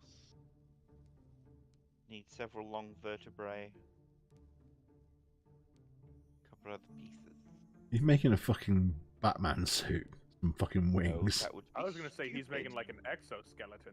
I'm making a meat mech suit. Yep, For it's when a I mech begin suit. taking levels in Artificer. He's pulling a Rick, making a rat suit. Everyone He's a keeps saying, furry. "Oh, he's so small. Oh, look, he's small." You wait. I Wow. unleash this fucking abomination upon y'all. Okay. Those of you who do attend the funeral service, it is a very basic, swiftly put together funeral service where they have dug a hole on the side of the road. Dust to dust. Cheers. Jimmy died. Rolls him in. Wrapped husband in and lowered him into the hole. The wife there bawling her eyes out with her young son and daughter. The caravan leader asks her if she wants to say a few words. Because she's almost inconsolable. So he steps forward and says, didn't know him very well, but he seemed like a stand-up bloke. Hopefully his sacrifice means his family will persevere and yeah. Sorry for your loss. And goes up and shakes the widow's hand and moves on. And then everyone starts to disperse as two of the coach hands start to fill the hole. And after a few Very moments, good at these. they finish. Wife and the kids are still stood there. They hammer in makeshift put together cross with an etched Jesus is canon. with an etched symbol of Moradin to place on it as well. Not straight, it's like that. Like that. And the rest of the wagon runners disperse and they start getting their shit together, packing up their camps, and preparing for the next day's travel. What are you doing? I'll probably be packing up the camp while I visit the funeral. Well, I'll finish packing up and I'll get on my horse and off we go.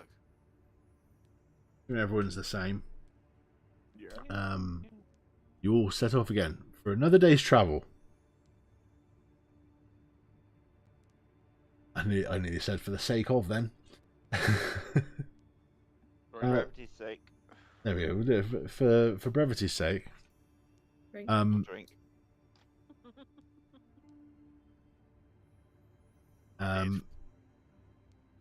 Let's just have Aiden give me a D20 roll for the day. We done with the nat ones for the evening, do you think? Oh, that No. was 2. Thanks, Scott. Sorry, mate. Wow. Wow. What a magic. What a douche. La douche. Douche can go. Underrated character.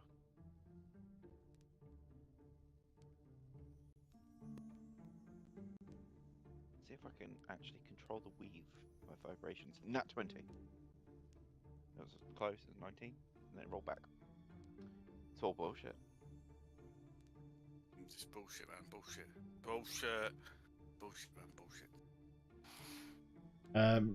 Aiden, roll me a D100 now.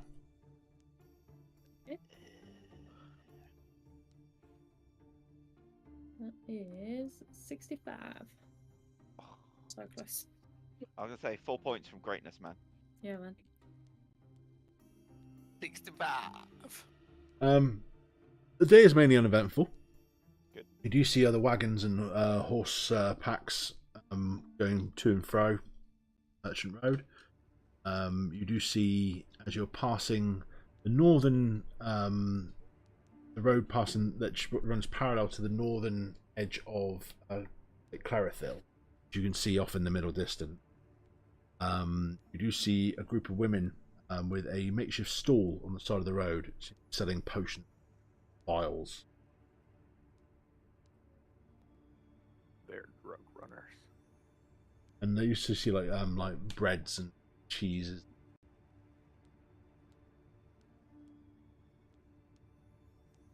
You don't have to stop if you don't want to, and you can continue on. For those who wish to purchase, I think it's a hint to get some health potions. No, couldn't be that obvious. I Wow. don't trust them. They look shady. Try and throw a fucking bone. You just throw him back in your. We could just rob them if you want. Good. I would not like to, but we could.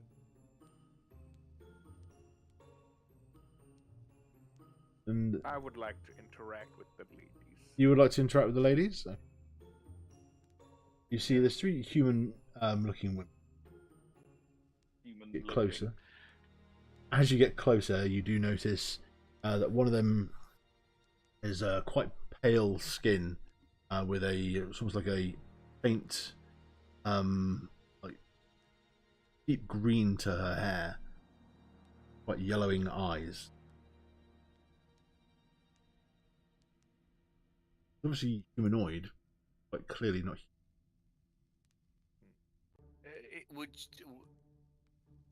Is it a sort of a fae of some description, like an Eladrin or something? One of them. Oh, of course. It's not. We don't have those here, do we? So no. Well, we have fae though, don't we? Certainly have creatures which can't be explained from. Yeah. Okay. Well, I don't know. I don't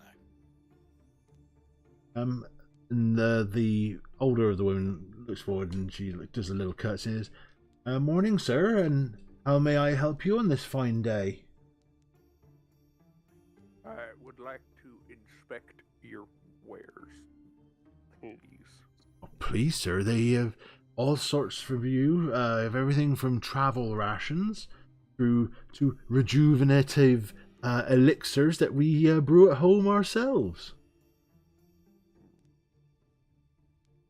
How many rejuvenation potions do you have?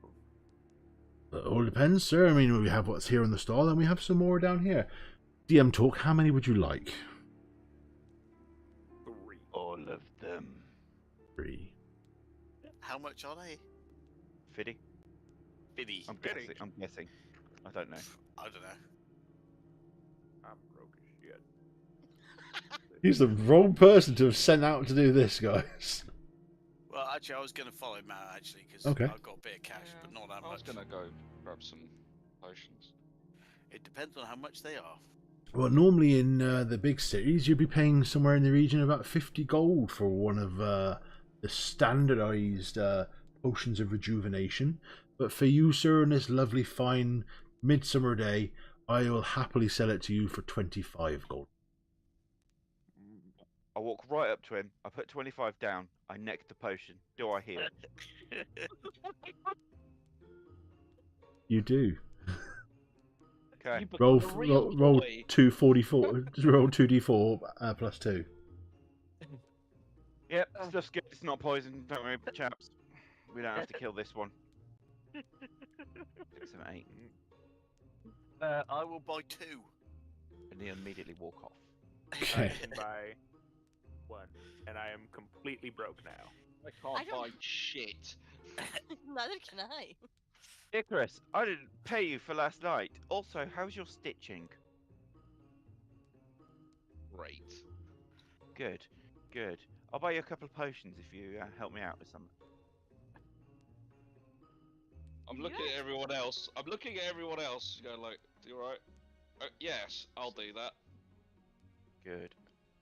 How many do you want? Stitch. Oh, you said a couple. I'll take 2. Cool. 50. There you go. Fuck, did he get all this gold? For the record, this is nothing to do with what I was doing earlier for the fuckery. I've not actually added like 600 gold to my fucking character sheet. I had 2 summit. I don't know why I've only got 15.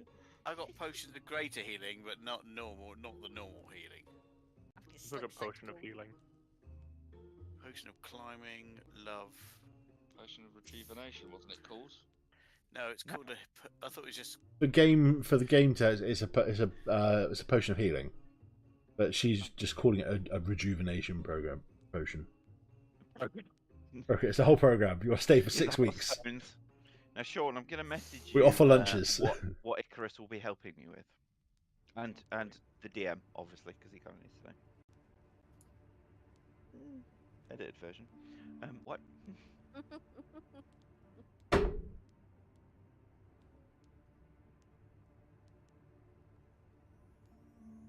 If you've made your purchases and you've marked off your gold, they bid you farewell and a good journey. And the caravan didn't stop, but it moved slow enough for you to catch up quite easily. And you continue the rest of your travels. And rest for the evening.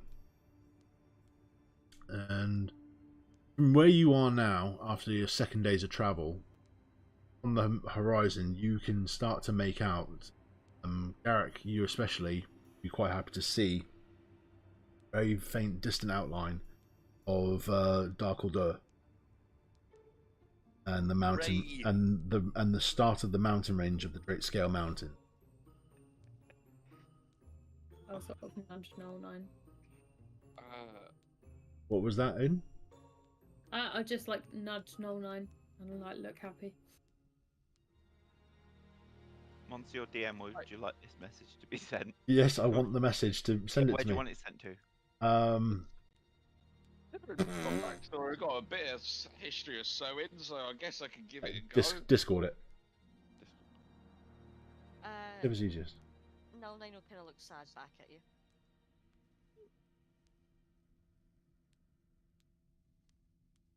Oh my god, I hate the new fucking layout for Discord on my phone. If it's easier to do it on Messenger, just send it to my Messenger. No, I need to learn it. It's just, it pisses me off because they changed it and I'm like, it's no longer just a piece of piss. It's ridiculous. Sorry, Clara, I did cut across you, please. No, it's basically Eden says that she looks. She nudges No Nine and looks happy towards No Nine, but No Nine gives her a sad look back. My character looks happy and trots to the front because he's keen to get. Well, the caravan is pulled over for the evening. Okay. As you start to break camp. But there is a bit of upward turn in the mood as you are getting to the point where you're noticeably closer to Dhar Kohldur far from Ferrusmere City. And that pall of negativity which seems to hang over those who Ferrusmere City seems to dissipate. In Druidic, I will say to non-line, what's the matter? We haven't found it yet. We will.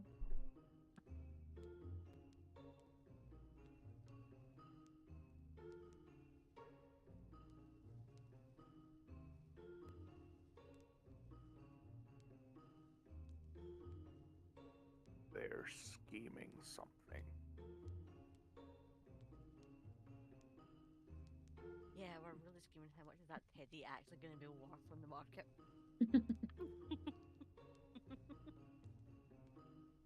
Enough. As long as you split the profit.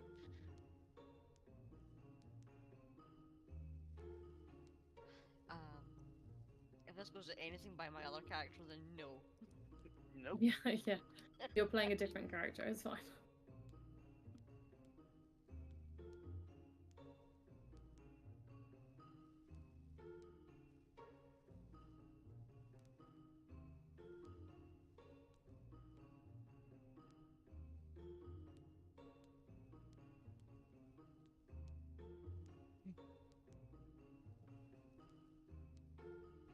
Okay.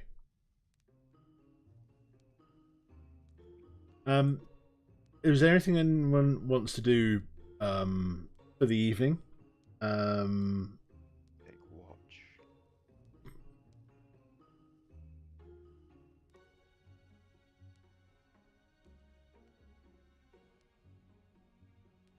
I'm going to take the silences as a no. Yep. Basically, That's we're just going to be correct. taking watch. Same as Yeah. before? Yeah. I would suggest, like, did everyone else get a full rest, or did they get like partial? Because Everyone got a full rest.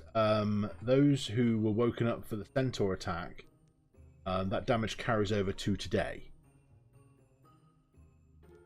okay, so So they would. Theodore will make the suggestion that you guys probably need your rest. You're all battered and bruised.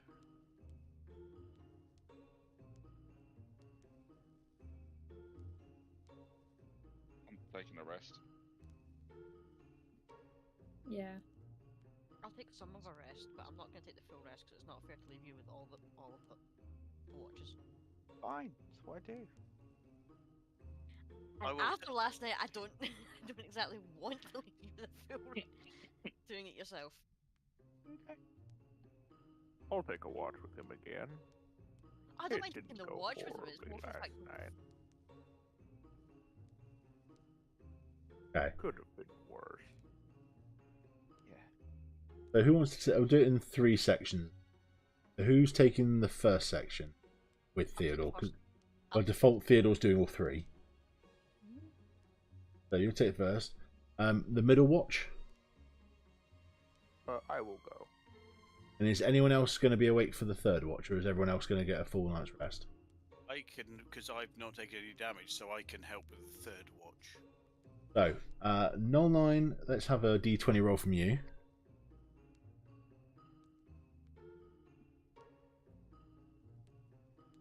Okay. Reverend, let's have a d20 roll from you. Yep. 14. And Garrick. Better than earlier. Much better than last time.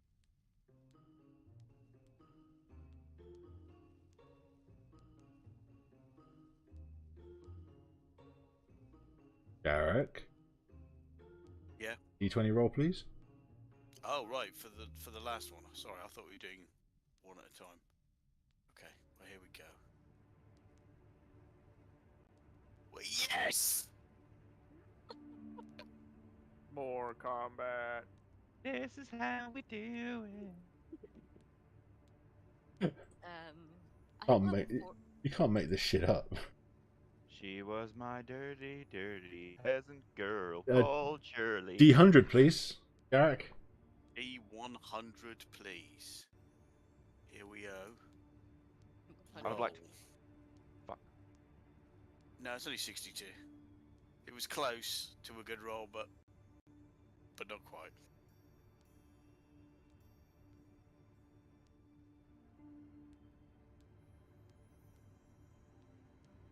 Well,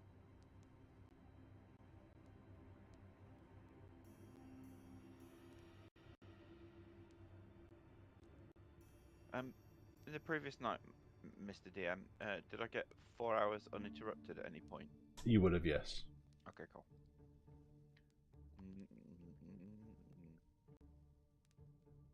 That is done.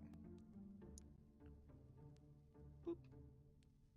Majority of the night passes without issue.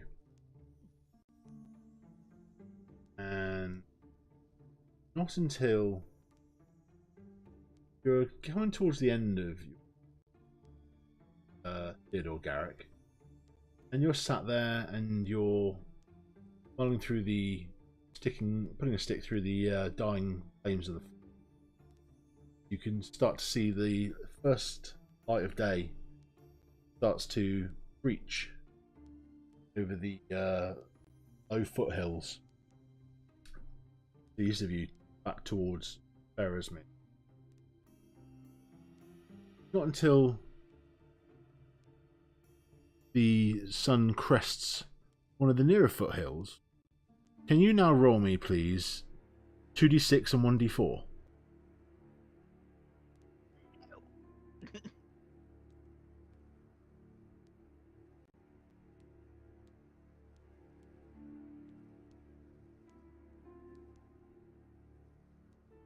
Garrick?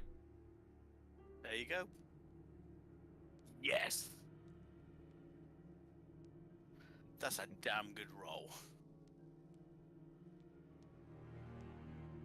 That you see, eclipsed by the sun, the approaching silhouettes of a small group of what can only be described in your experience, having encountered these beings before, goblins. They charge down the foothill towards the camp. They're accompanied by a couple of war dogs as well. Roll for initiative, voice. I will say, rise and shine, boys and girls. It's a beautiful day. Oh my god.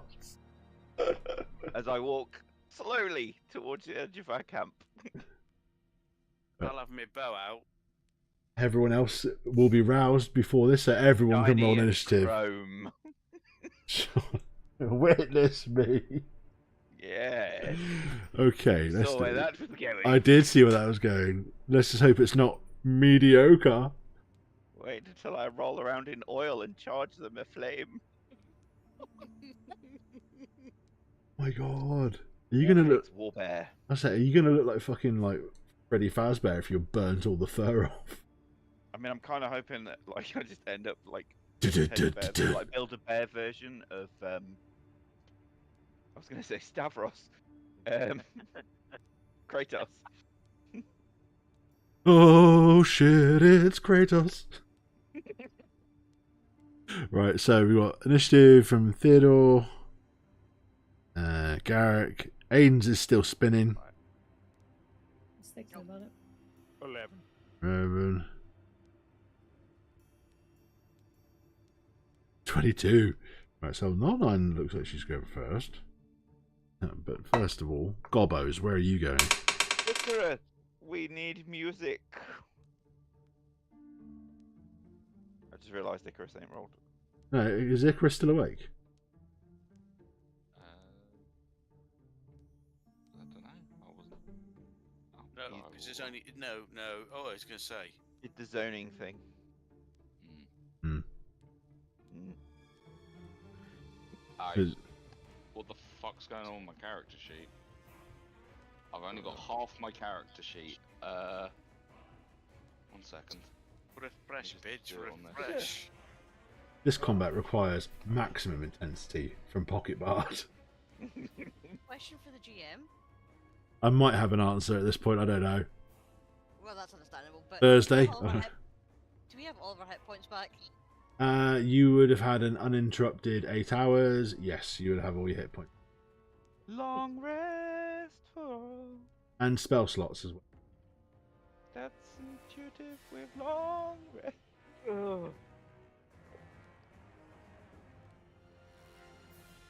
Right, so initiatives 2, followed by Theodore. No, it's not followed by Theodore, it's followed by Aiden. Sorry, apologies. Followed by Theodore. What it's called?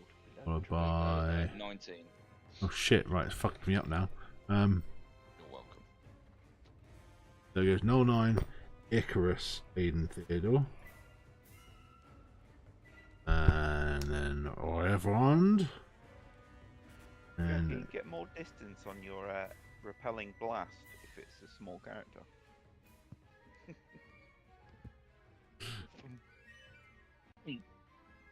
Well, if we really want to test it, you could always just shoot you. Yes. We need a little scorpion or a Mongol.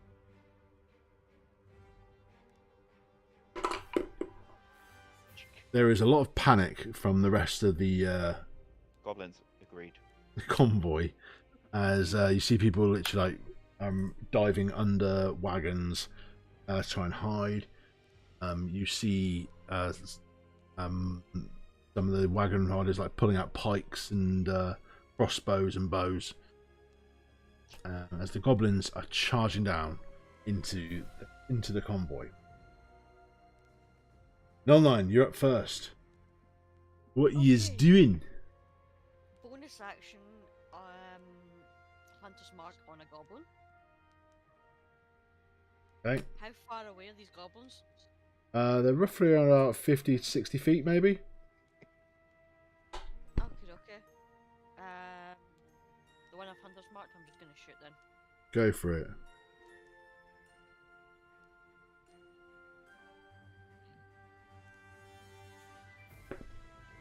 There's an 18 hit. 18 does hit. Okay.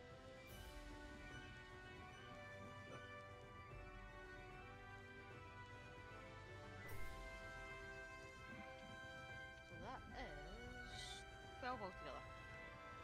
As you, like Legolas against the wargs, you take one down as it's running down the hill, and it just tumbles and just snaps itself to death. Dead. Aiden. How are there any that are like bunched together? Oh, like I said, there's now 10 of them, and they are pretty much in one group, charging down the hill towards the caravan. Roughly in around about, you reckon there's about 4 that will be mostly clumped together in like a 5-foot square, maybe 5-10-foot radius, sort of. Oh. I am gonna cast. How close are they to me? They're about 30, well, about 40-50 feet. Cool. This has got 60 feet. So I'm gonna cast Flaming Sphere. Okay. 40-50 feet away from me. So a 5-foot diameter sphere of fire appears in an unoccupied space for my choice. Blah blah blah. Any creature that ends its turn within 5 feet of the sphere must make a dexterity save. They end their turn in it. Yes. So, in which case,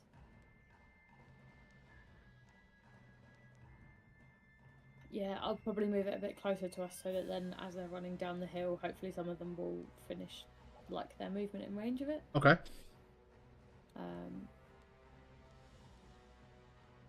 That's prepped and ready to hopefully catch some of them. Cool. Anything else? Yeah. My character sheet has been really weird today. Sorry. Right. Matt's and Sean's just went a bits up as well. yeah. For once, I'm not having a problem.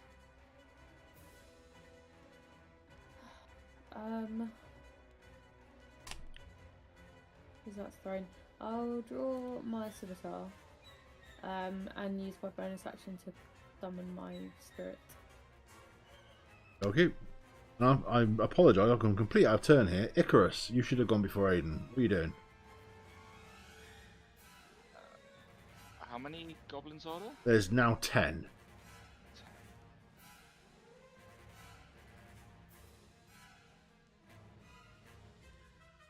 Well, I'm going to see how far I can fucking launch one.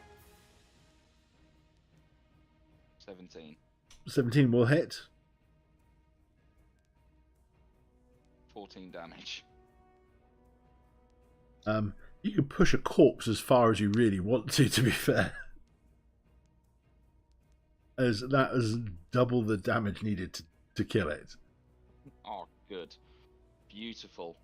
Then... Are you thinking like a Team Rocket blasts off again? Yeah, just fucking straight into the sky. Fuck that bastard. Oh, that energy, as it knocks it into the sky, the necrotic, almost like demonic, fiendish energy that's coursing through the body will just explode it in the stratosphere. And it just rains chunks and blood and viscera down on its friends. Bellissimo. 9 to go. That's me done. Cool. Teddy. Hello, sir. I ready a counter charge, so once they draw within charge range of us, I'll fucking counter charge them like them hobbits outside the black gates. Nice, I like. I don't. It's really dumb, but They had a point. let's fucking go. Reverend. Reverend, how far is the closest one to me? Like I say, about 40 to 50 feet away. They're still like coming down the hill. I will approach 20 feet, and I will Sacred Flame. So I need a dex save from the closest.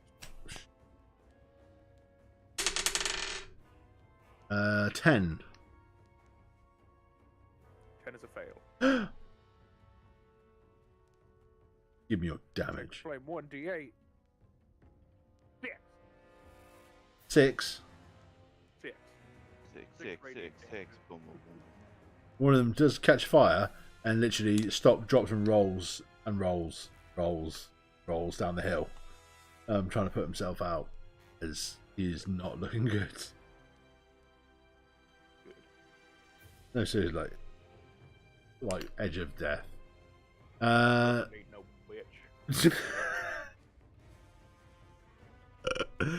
bitch. Garrick is not there, so I will come back to him. Next up is the goblins. Goblins are going to move a further 30 feet into the caravan, so in that time frame they will come into range of your countercharge, Theodore. So would you like to act now?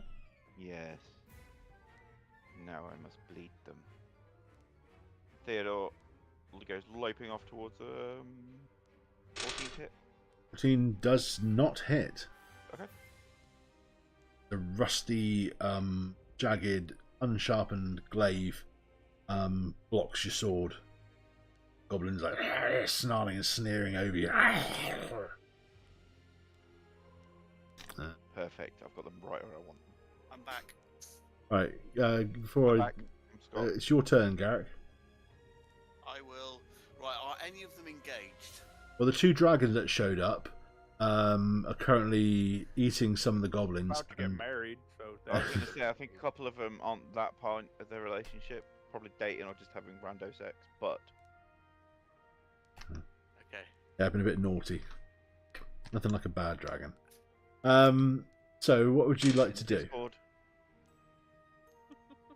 Right, I'm gonna shoot one of the ones that's engaged so I can sneak attack it. Go for it. So here we go. Here we go. Shoot. Short bow. Shoot. No, I won't. I won't go anywhere near it. So, yeah. Yeah. And I'll move. I'll climb up and cut on top of one of the carts so I can shoot down at the goblins if I need to.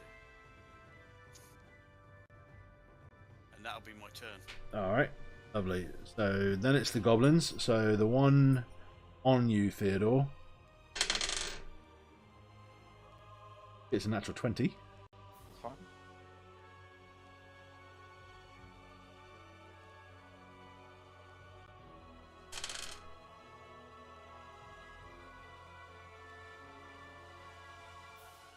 £16 points of slashing damage. Okay. Got it.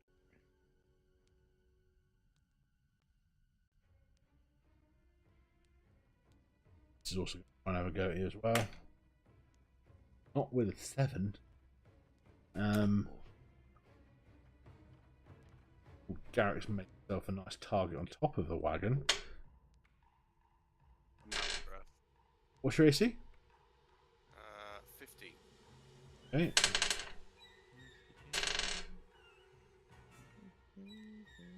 Rest of them, 2 short bows do land. Take 10 points of piercing damage from both of them. Okay. 09, we're back with you. Okay, Theodore has charged in. Sorry, hang on 1 second. I need to do a quick roll. Let's see. Oh no, right. Your flaming sphere, Aiden, catches Okay. catches one of them. So, What's the damage on that? I think it's 3d6, but I'll just check. 2d6.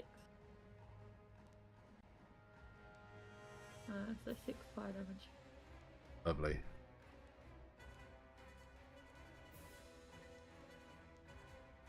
Okay, so 09, back with you. So I'm going to use my action to summon my animal companion. Okay. It is within 30 feet of me, so it They does- are now, yeah. Yeah, so it will appear close to Theodore. Okay, so in the fray with him. Yep. It will only be able to dodge because I can't order it to attack. And I'll use my bonus action to move my 100th mark onto one of the ones within the fray.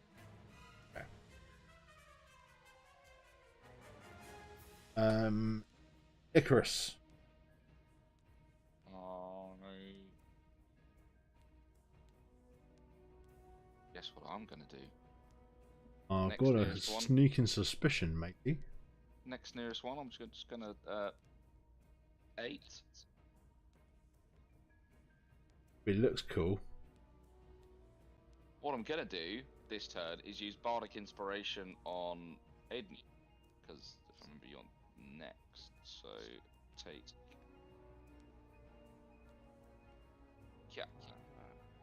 a 2. Thank you. You really like your twos. Mm. Oh, Martin, I forgot to declare mine's is red in colour.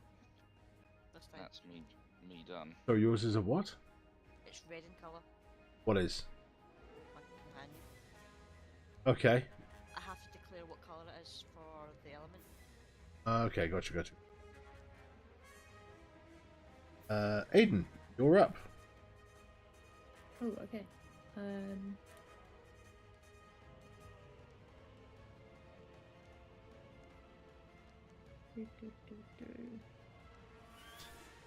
Sorry, I'm still getting used to playing a druid. It's really weird.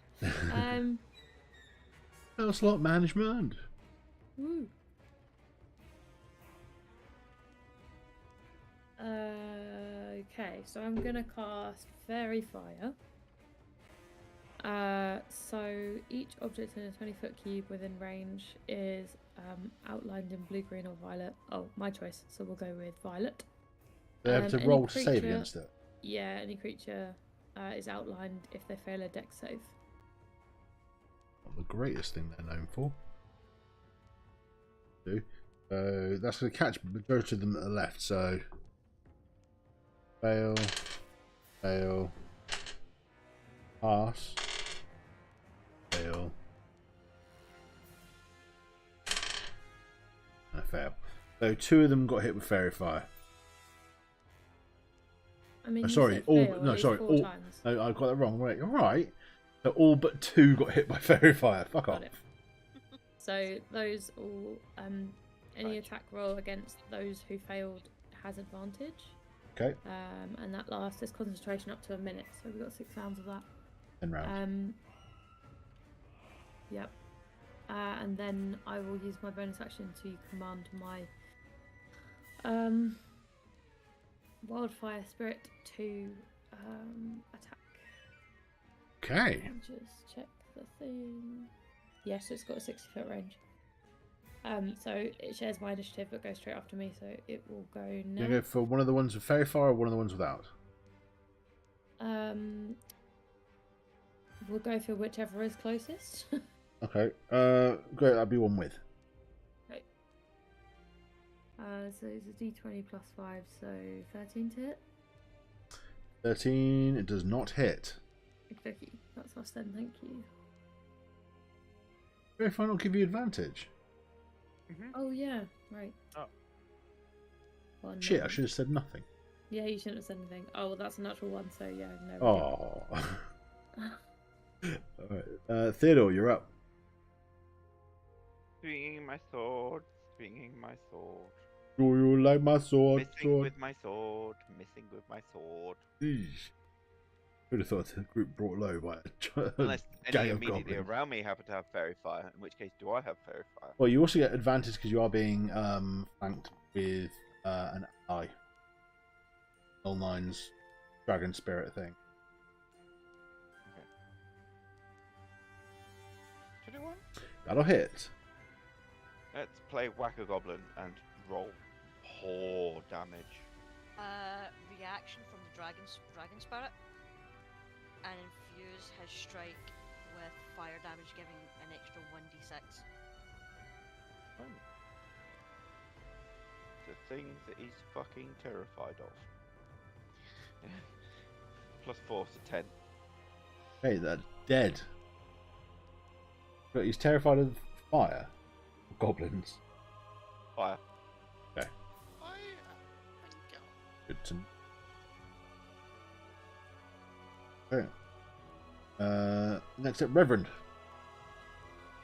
Reverend, there's one close to me that's stopped, dropping, and rolling, correct? Yeah, he's looking charred as fuck.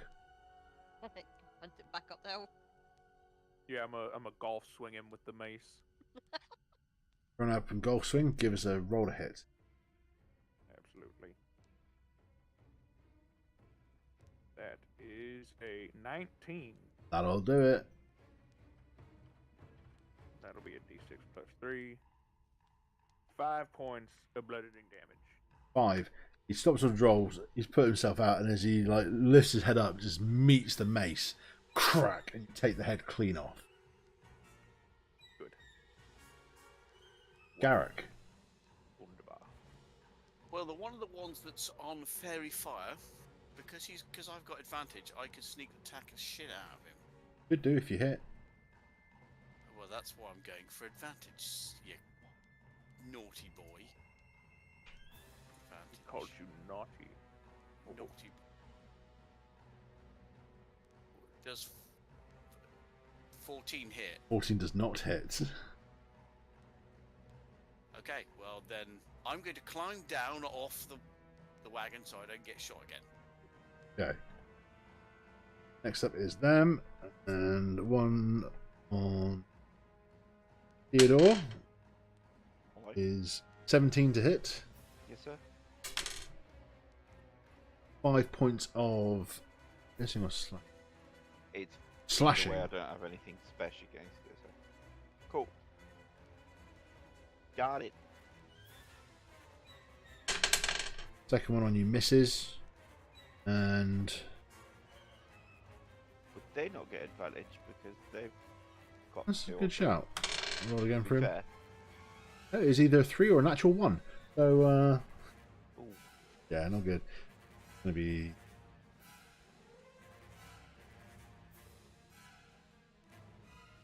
That's it. So, Reverend, unfortunately, you get hit by a loose goblin arrow. Only for 3 points of either 3 points of piercing damage. Sure thing.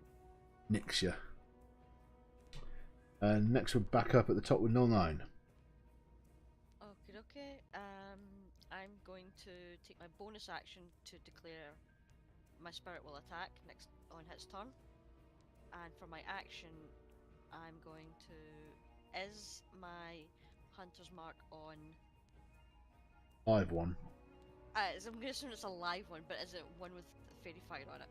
Yes, it has very far. So cool, I get advantage on this. Wait, didn't you just use your bonus action to declare an attack for your monster? Yes, I did. Yeah, the hunter's mark she'd already put on previous round. Oh. Oh, you were asking if the one you had already fairy or hunter marked has been fairy fired. Got it. I thought you said you were reapplying it, and I was like, wait a minute. Sorry. Oh fuck, I'm so glad I got advantage with that. Contender. Eesh. Yeah, that's a hit. Yeah, I know. It's the one.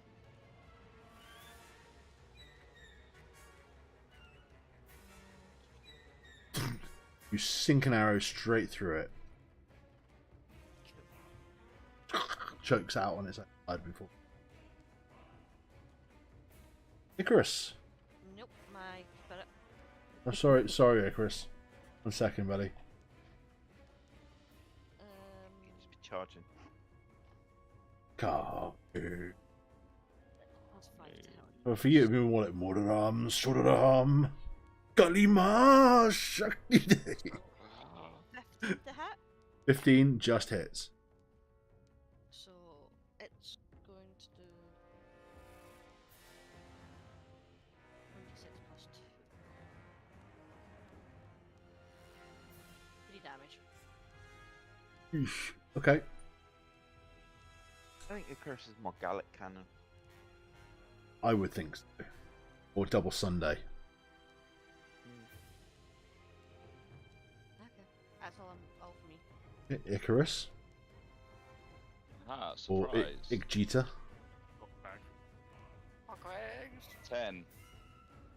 Does not hit. Well, I only wanted to do a bardic inspiration anyway. Okay.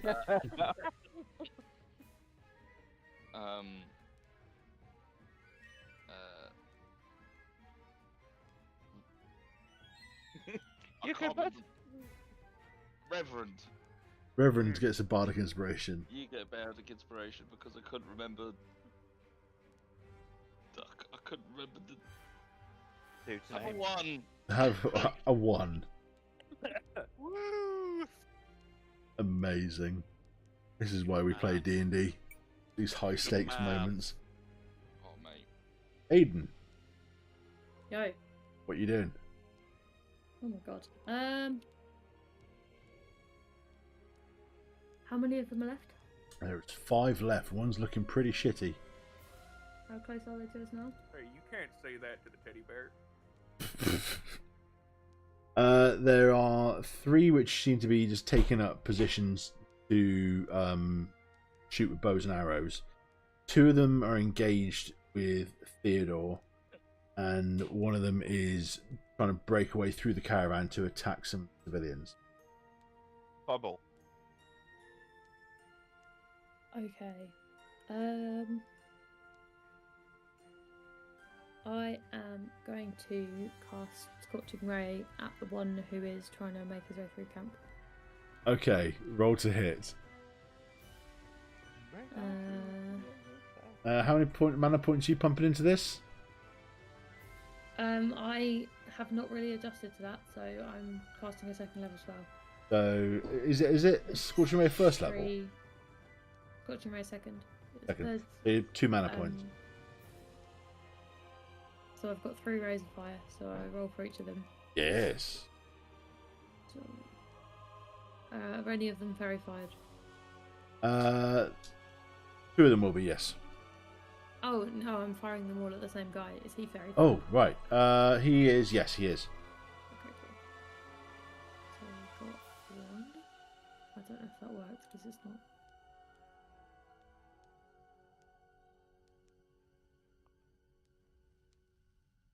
Even if you sit on the sofa, they can't.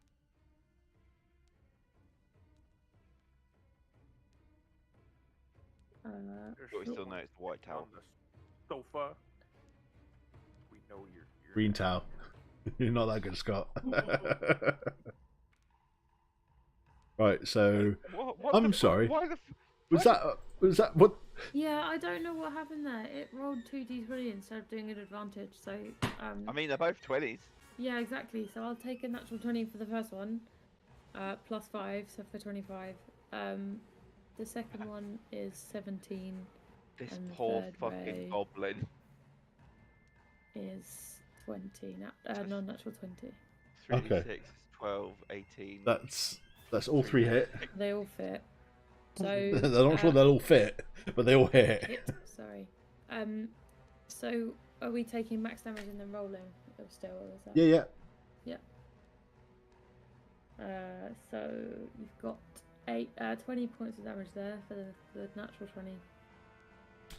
And then you've got a further 7 and a further 11. I think dead. Yeah, I'm going to give you that. How do you want to do this? He's Um, already dead. Yeah, He was dead on the first one. No, I don't know. There's not really too much flair to it. Just like want to make sure that he doesn't get to the other people. You ain't heard no one ever again. Yeah. Out of ash. Whoosh. Good hell. And I got the second one. Deal with that. Good Piccolo Hellfire Grenade. Right. Okay, Teddy. Hello, sir. Would you like to try and hit something again? Time to get some more skin in the game.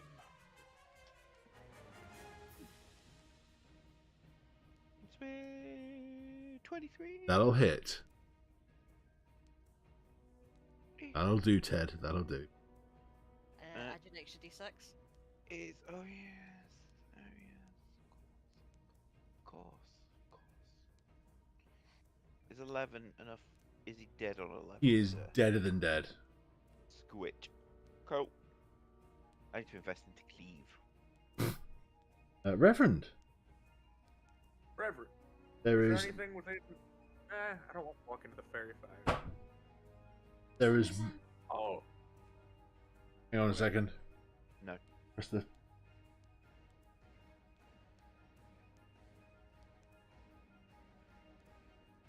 Play the rules. Yes, you do. Got one You joking? under the socket.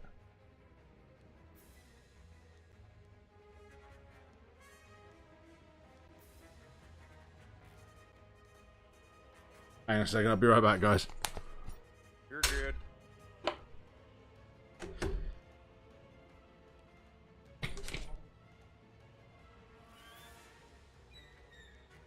I think we're gonna kill these guys pretty easily. I think they already did. I think I'd be Most more of them, upset yeah. if we don't get level 4 out of this. I think when they caved down,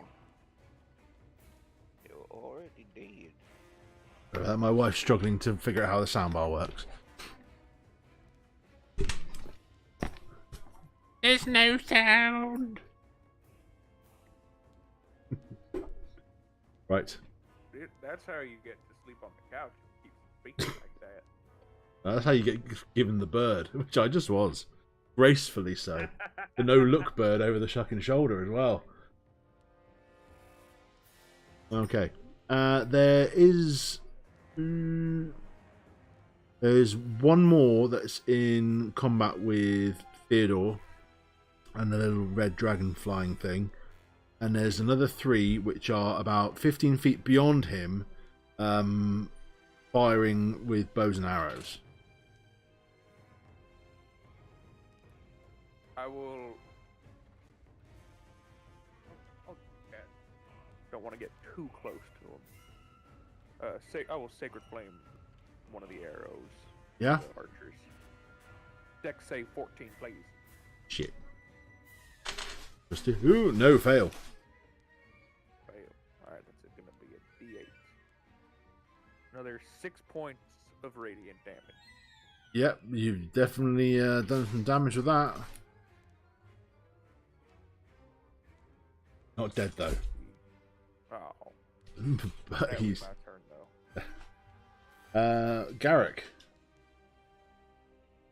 Right. Is there any left with the old fairy fire on them? There is 2 left. Fairy fire. I'm going to shoot at one of them. Okay. I'm going to attempt to shoot at one of them. Okay. Because I've been so successful so far. And here we go. I think he's joking. Yes. Yeah, won it! Hey! Yeah! So prepare for sneak attack damage as well. So 1d6 plus 3, and then 2d6. Oh, Jesus Christ. Okay, he's a mess. And then I'll roll 2d6 sneak. Well, I'll try and roll 2d6 sneak. Yeah, he's a mess. Yeah, I'd say so. It's fucking nearly triple his hit points. So, yeah, I pin him quite by accident to one of, through the eyeball onto one of the wheels of the carts. Nice. Okay, next up is them. One of them goes, no, not you, Jimmy. No.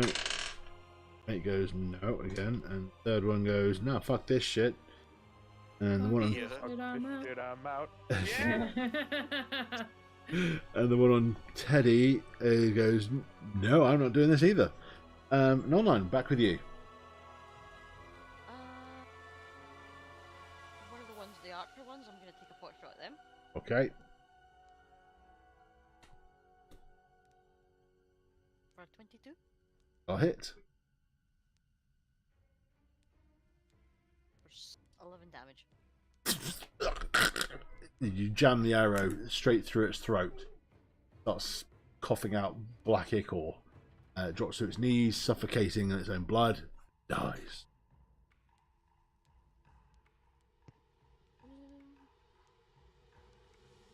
It's 20 hit the other. 20 will hit the other one. What's this for? The break on the one that's between him and Theodore. 20 will hit it, yes. But you didn't say what you were doing. So I'm like, Sorry. 20 what? 4 damage. 4 damage. You kill it. And How could you? Quite easy. They're Like goblins. they're shaking it like a ragdoll. Icarus. There's 1 goblin left. Better fucking hit it then. Let's go. Yeah. 16. Will hit. Dead. Your dreams do come true. Fucking hell. As it turns to run, it doesn't even get a chance. As it's instantly turned to vapor by your Eldritch Blast. And the threat is removed. There is a brief tense sigh, relief. Goblin that Eldritch Blast. And a sigh of disappointment.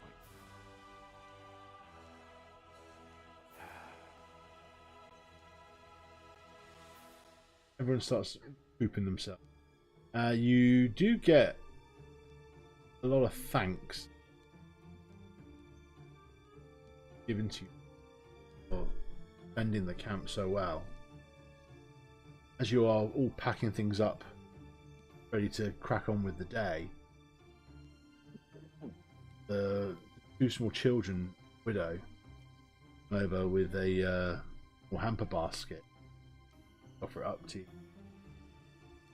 Thanks for looking after us. They should like look to whoever's nearest, and they go over to Null 9.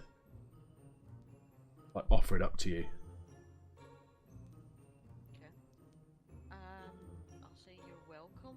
I'll take the hamper basket and I'll offer it back to them. As soon as you take it off their hands, they turn and run. Okay. Beginning goblins.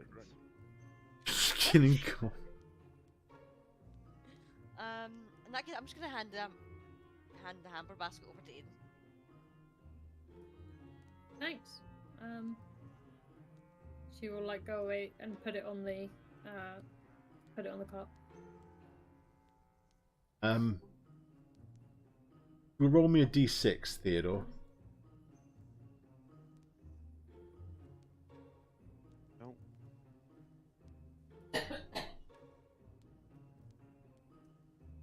Okay. You managed to get 6 pelts. Yeah. Fuck. I don't think these are pelts. I think these are skin suits. Okay. You get 6 skin suits. Green man suit coming up. God. As you're doing this, you've got the pile of your victory spoils. Lame enemies. One of the other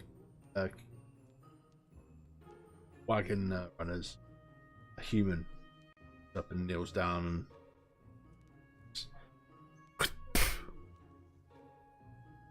Mind, I'm working on that. the green bastards took my cousin during the last resurgence. Doesn't matter if they're green, brown, purple, black. White. You're an asshole, you're an asshole.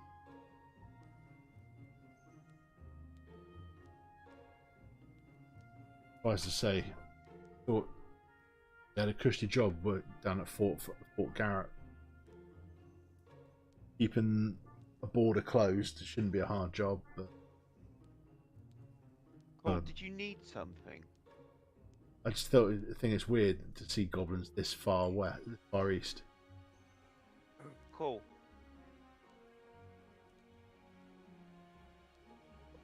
Right. Shakes his head, he gets off. And you finish your skinning.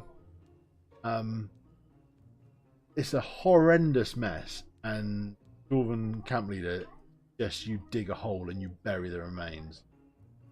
Why are we staying here? No, we're not, but Cool. you never know what's going to attract. Nothing to us.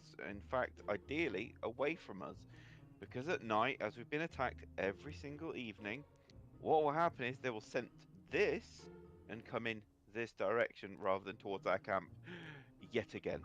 As a DM, I love your logic. I'm smart. Oh, yeah. But he doesn't. No, that's fine. I'm like, you want a hole? Dig it. Off you pop. She liked it. Isn't that funny?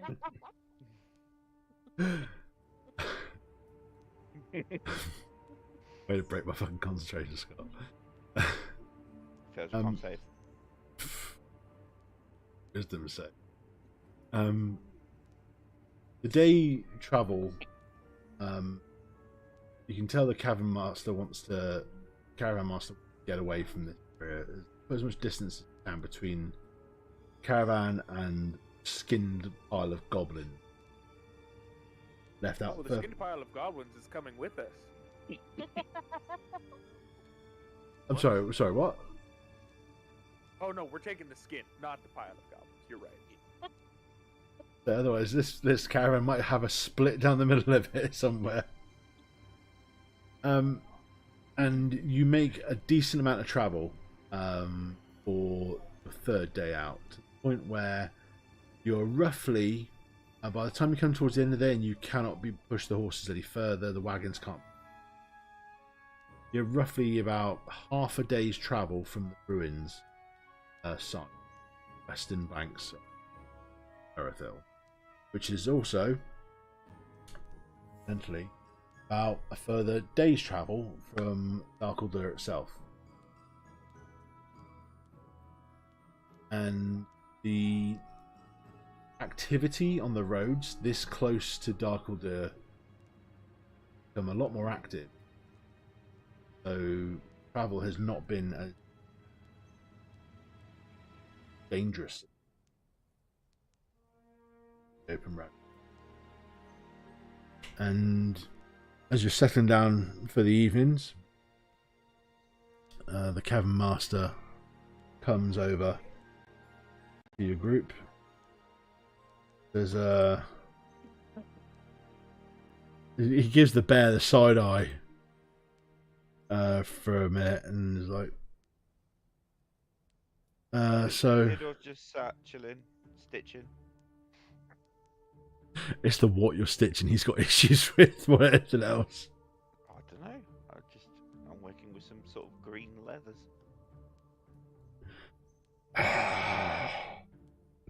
Make my brain hurt.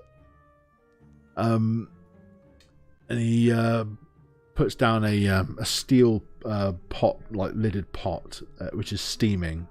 It smells amazing, very earthy, sort of tangy, sort of tartish sort of hints to it. Because this is a mushroom casserole. My wife put it together with some of our trail rations because we ain't got no further to go till Dhar Kohldur, so we're using up what we've got. We've got some spare, so it's like a way of saying thank you for helping protect what you could of us on our journey. Thank you. Thank you very much. Lovely. I hope you enjoy it more than I do. There's too much bloody pepper in it for me. Starts rubbing his chest. And also, these are from me. And he reaches into his bag and pulls out 3 bottles. Where is it gone? Even better. Oh, come on. Give me a second.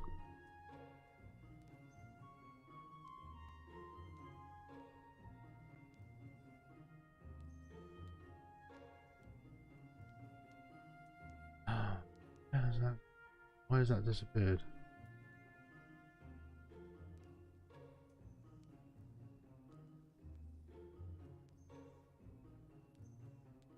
There we go. He pulls out 3 bottles.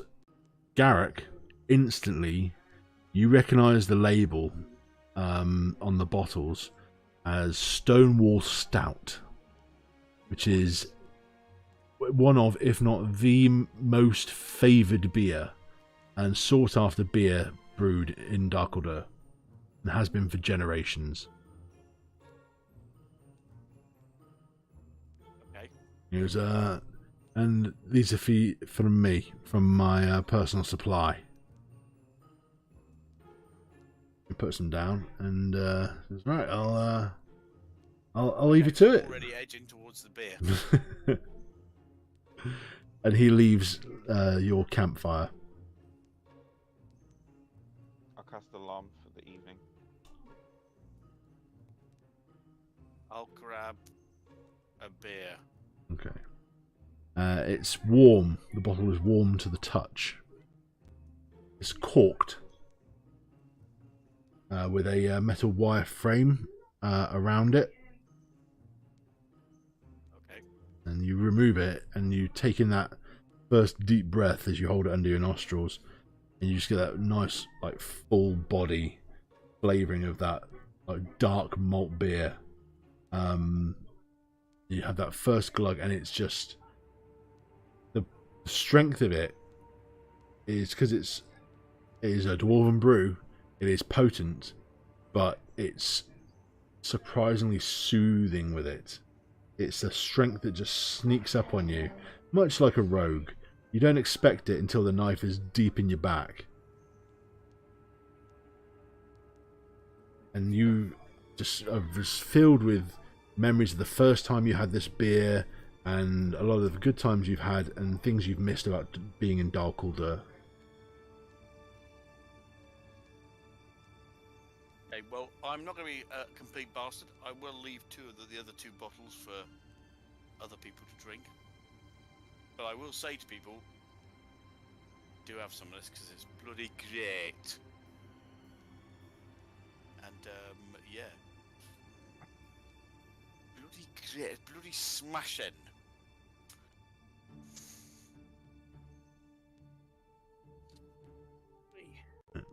You all partake of the food and the drink, and the beer is, for those who are inexperienced with dwarven beer, it is a very head-heavy beer. And your sleep will come to you quite easily. Having slept this, it's nothing like some of the more volatile spirits that are out there, or viscous spirits, but it certainly is a potent. Is there anything anyone wants to do for the evening before you turn in? That's the alarm set up camp. You'd say that you're setting alarm up. Yeah, it's reiterating alarm. I will pass on tasting the beer, but I will set up a flat surface so that me and Aiden can play a game. Like to play a game. Not that sort of game, but I'll play with Nolan. We'll bring out the triumphs. Hi, baby.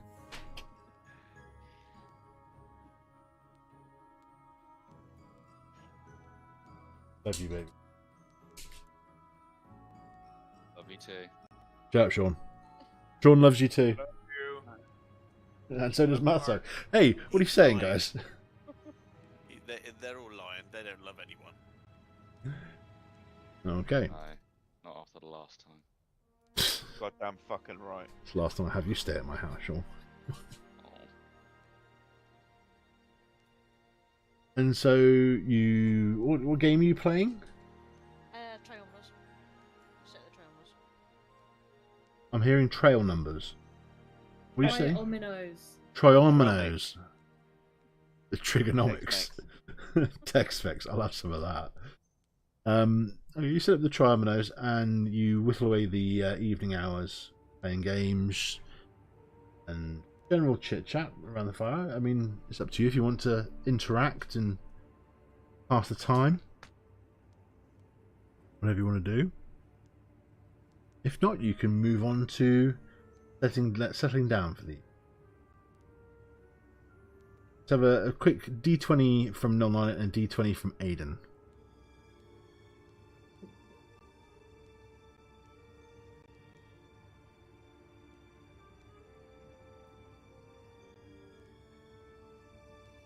Aiden wins the game. Woo! I just lost again.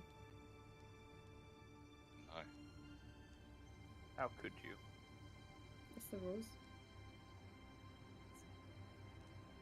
And so, with alarm set up, are people wanting to take watches?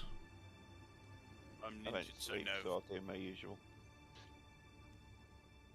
What did you say, Garrick? I said I'm injured, so I won't. Okay. If no one else is saying anything, I'll assume that you're all staying asleep and having a full night's rest. Yeah, I'm going Yes. to rest.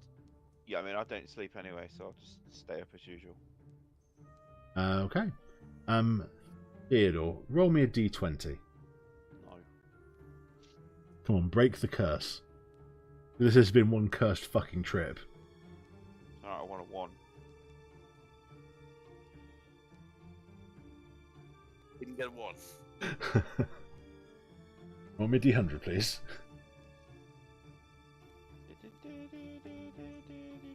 Where the fuck is the D100? The two dice that are next to each other. Oh, on mine I've only got 1 D10. You updated. 31. I find 50,000 GP in a bag of holding. The Spear of Uriel. Pre-attuned. Roll me a d4 now, please. In the mayor pants. D4.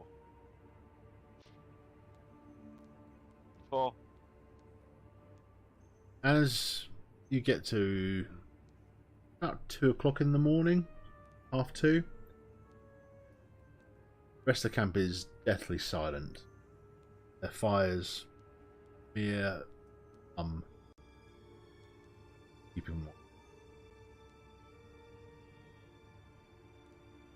Your mind starts to wander and start to think about the journey, companions you've made away, I try not to gag. and you think about the colossal harvest of scavenged parts that accumulate. Leathers. I think I not. think we've agreed it's a skin. Yeah, it's not leather. It's not mate. leather. You haven't What seen is it. what is skin? What is leather? Uh, They're the organ we all wear, like clothing upon this mortal coil, Yeah, until it's ripped from our bones. yeah, but it's also treated, and you haven't treated those. What do you think I'll be doing, bro? No. Yeah. You No. hear about 20 feet away from your camp. You hear a rustle, grass. I cast light on that long grass.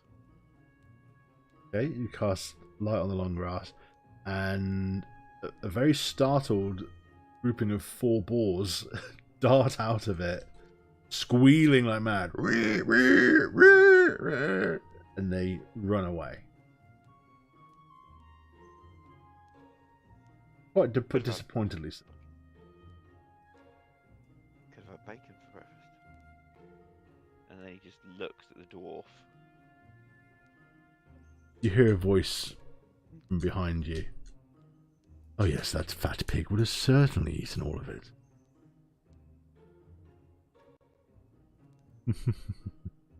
Okay, I'm actually getting a... Okay. Hello, Teddy. Turn around. Bright eyes.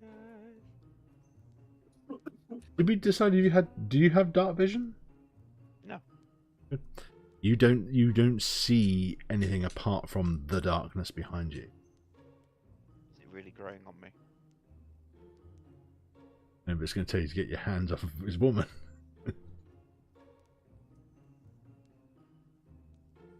I did find it rather curious that little Sticky Icky found you in his company. Do I recognise his voice? Give me a history check. Don't do history, mate. Yeah, it's in the past. Proof is in the pudding. I rolled a natural 1, actually. As a player, fuck off, Thomas.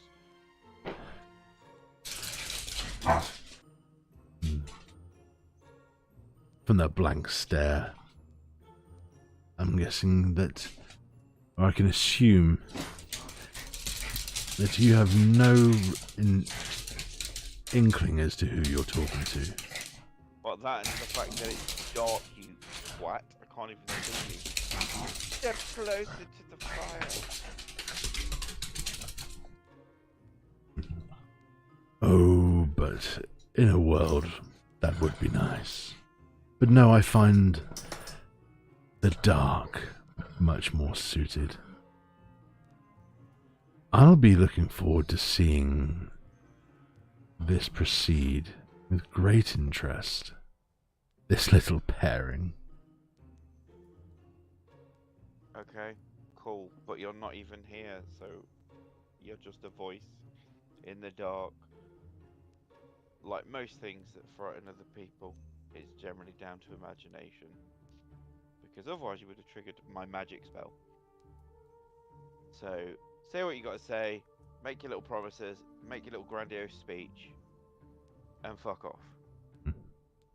Because I've had enough voices chatting away in my head, thank you. It's nice to know that I have a little home in there. I don't even know who you are, mate, so clearly you're not that important. You're literally talking to a fucking animated bear in the middle of a wood because you're that fucking lonely. A one-eyed animated bear. Dude, I have no eyes, they're buttons. Don't worry. I'm sure I'll take the other one soon. Okay.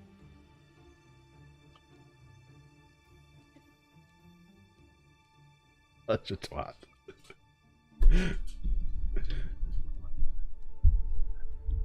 And you feel from that dark, that kind of like oppressive experience just lessens. You don't physically see anything lessen in it, but you just get the feeling that they've dissipated. Whatever was approaching you. I'm going to sneak up to Icarus and just gently, ever so gently, just make contact and cast protection from evil and good. Okay. That's all. Okay. Because he mentioned him, no one else. So Scott has an idea of what the fuck is going on. But because Teddy failed his roles, he's trying to act accordingly. So he believes it's to do with Icky. Okay. The rest of the night passes uneventful. And come morning, you break your fast, you all rouse, and you all have had a decent sleep and can all regain your hit points and spell slots accordingly.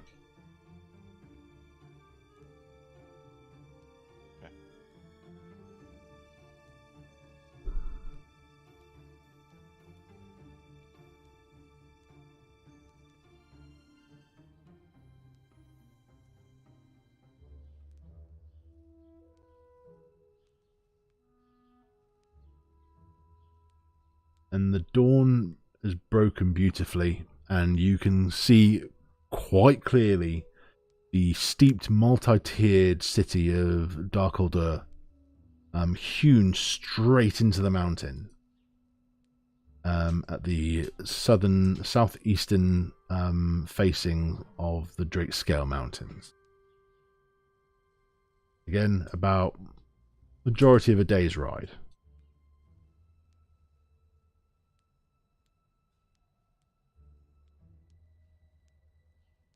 And if there's nothing else anyone wants to do, the wagon train will push on.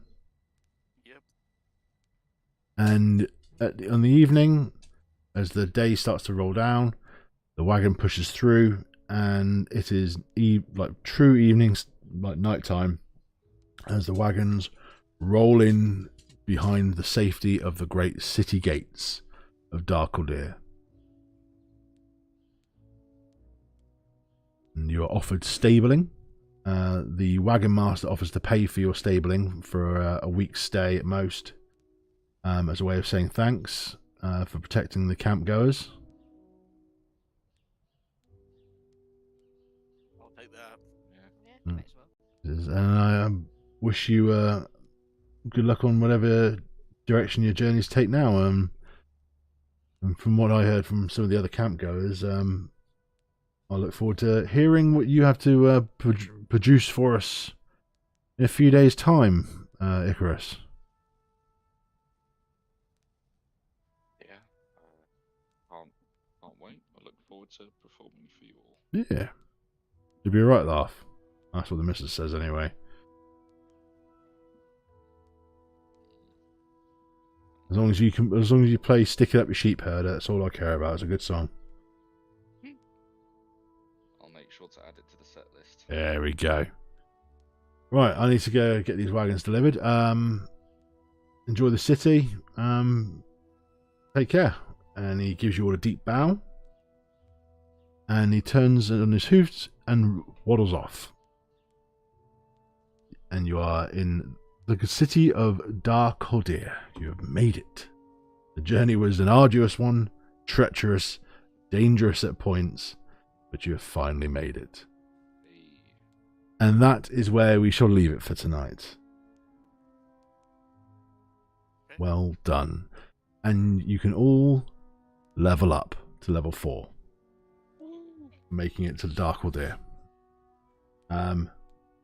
Really, really good. That combat was ridiculous. Amazing. And it's just great to see how bloodthirsty some of you can be. And just how well some people push the boundaries of oaths and see exactly where the line is. Oh, you could read my oath. No, Scott, it's fine. I love it. It's do you. I love this. Well, That Do you want health rolls at all? yeah, we can do health rolls. We'll do that off stream. That's not a problem. So that's all we have time for this session here at Tales Around the Tavern Fire. But I hope you enjoyed it. I know I did, and I know the guys here did as well. So join us in 2 weeks' time as we continue to episode 5 and see what the city of Dhar Kohldur has to offer these fine adventurers. So until then, take care of yourselves and each other, and always roll for initiative. Good night. Cheers. You know, interwebs.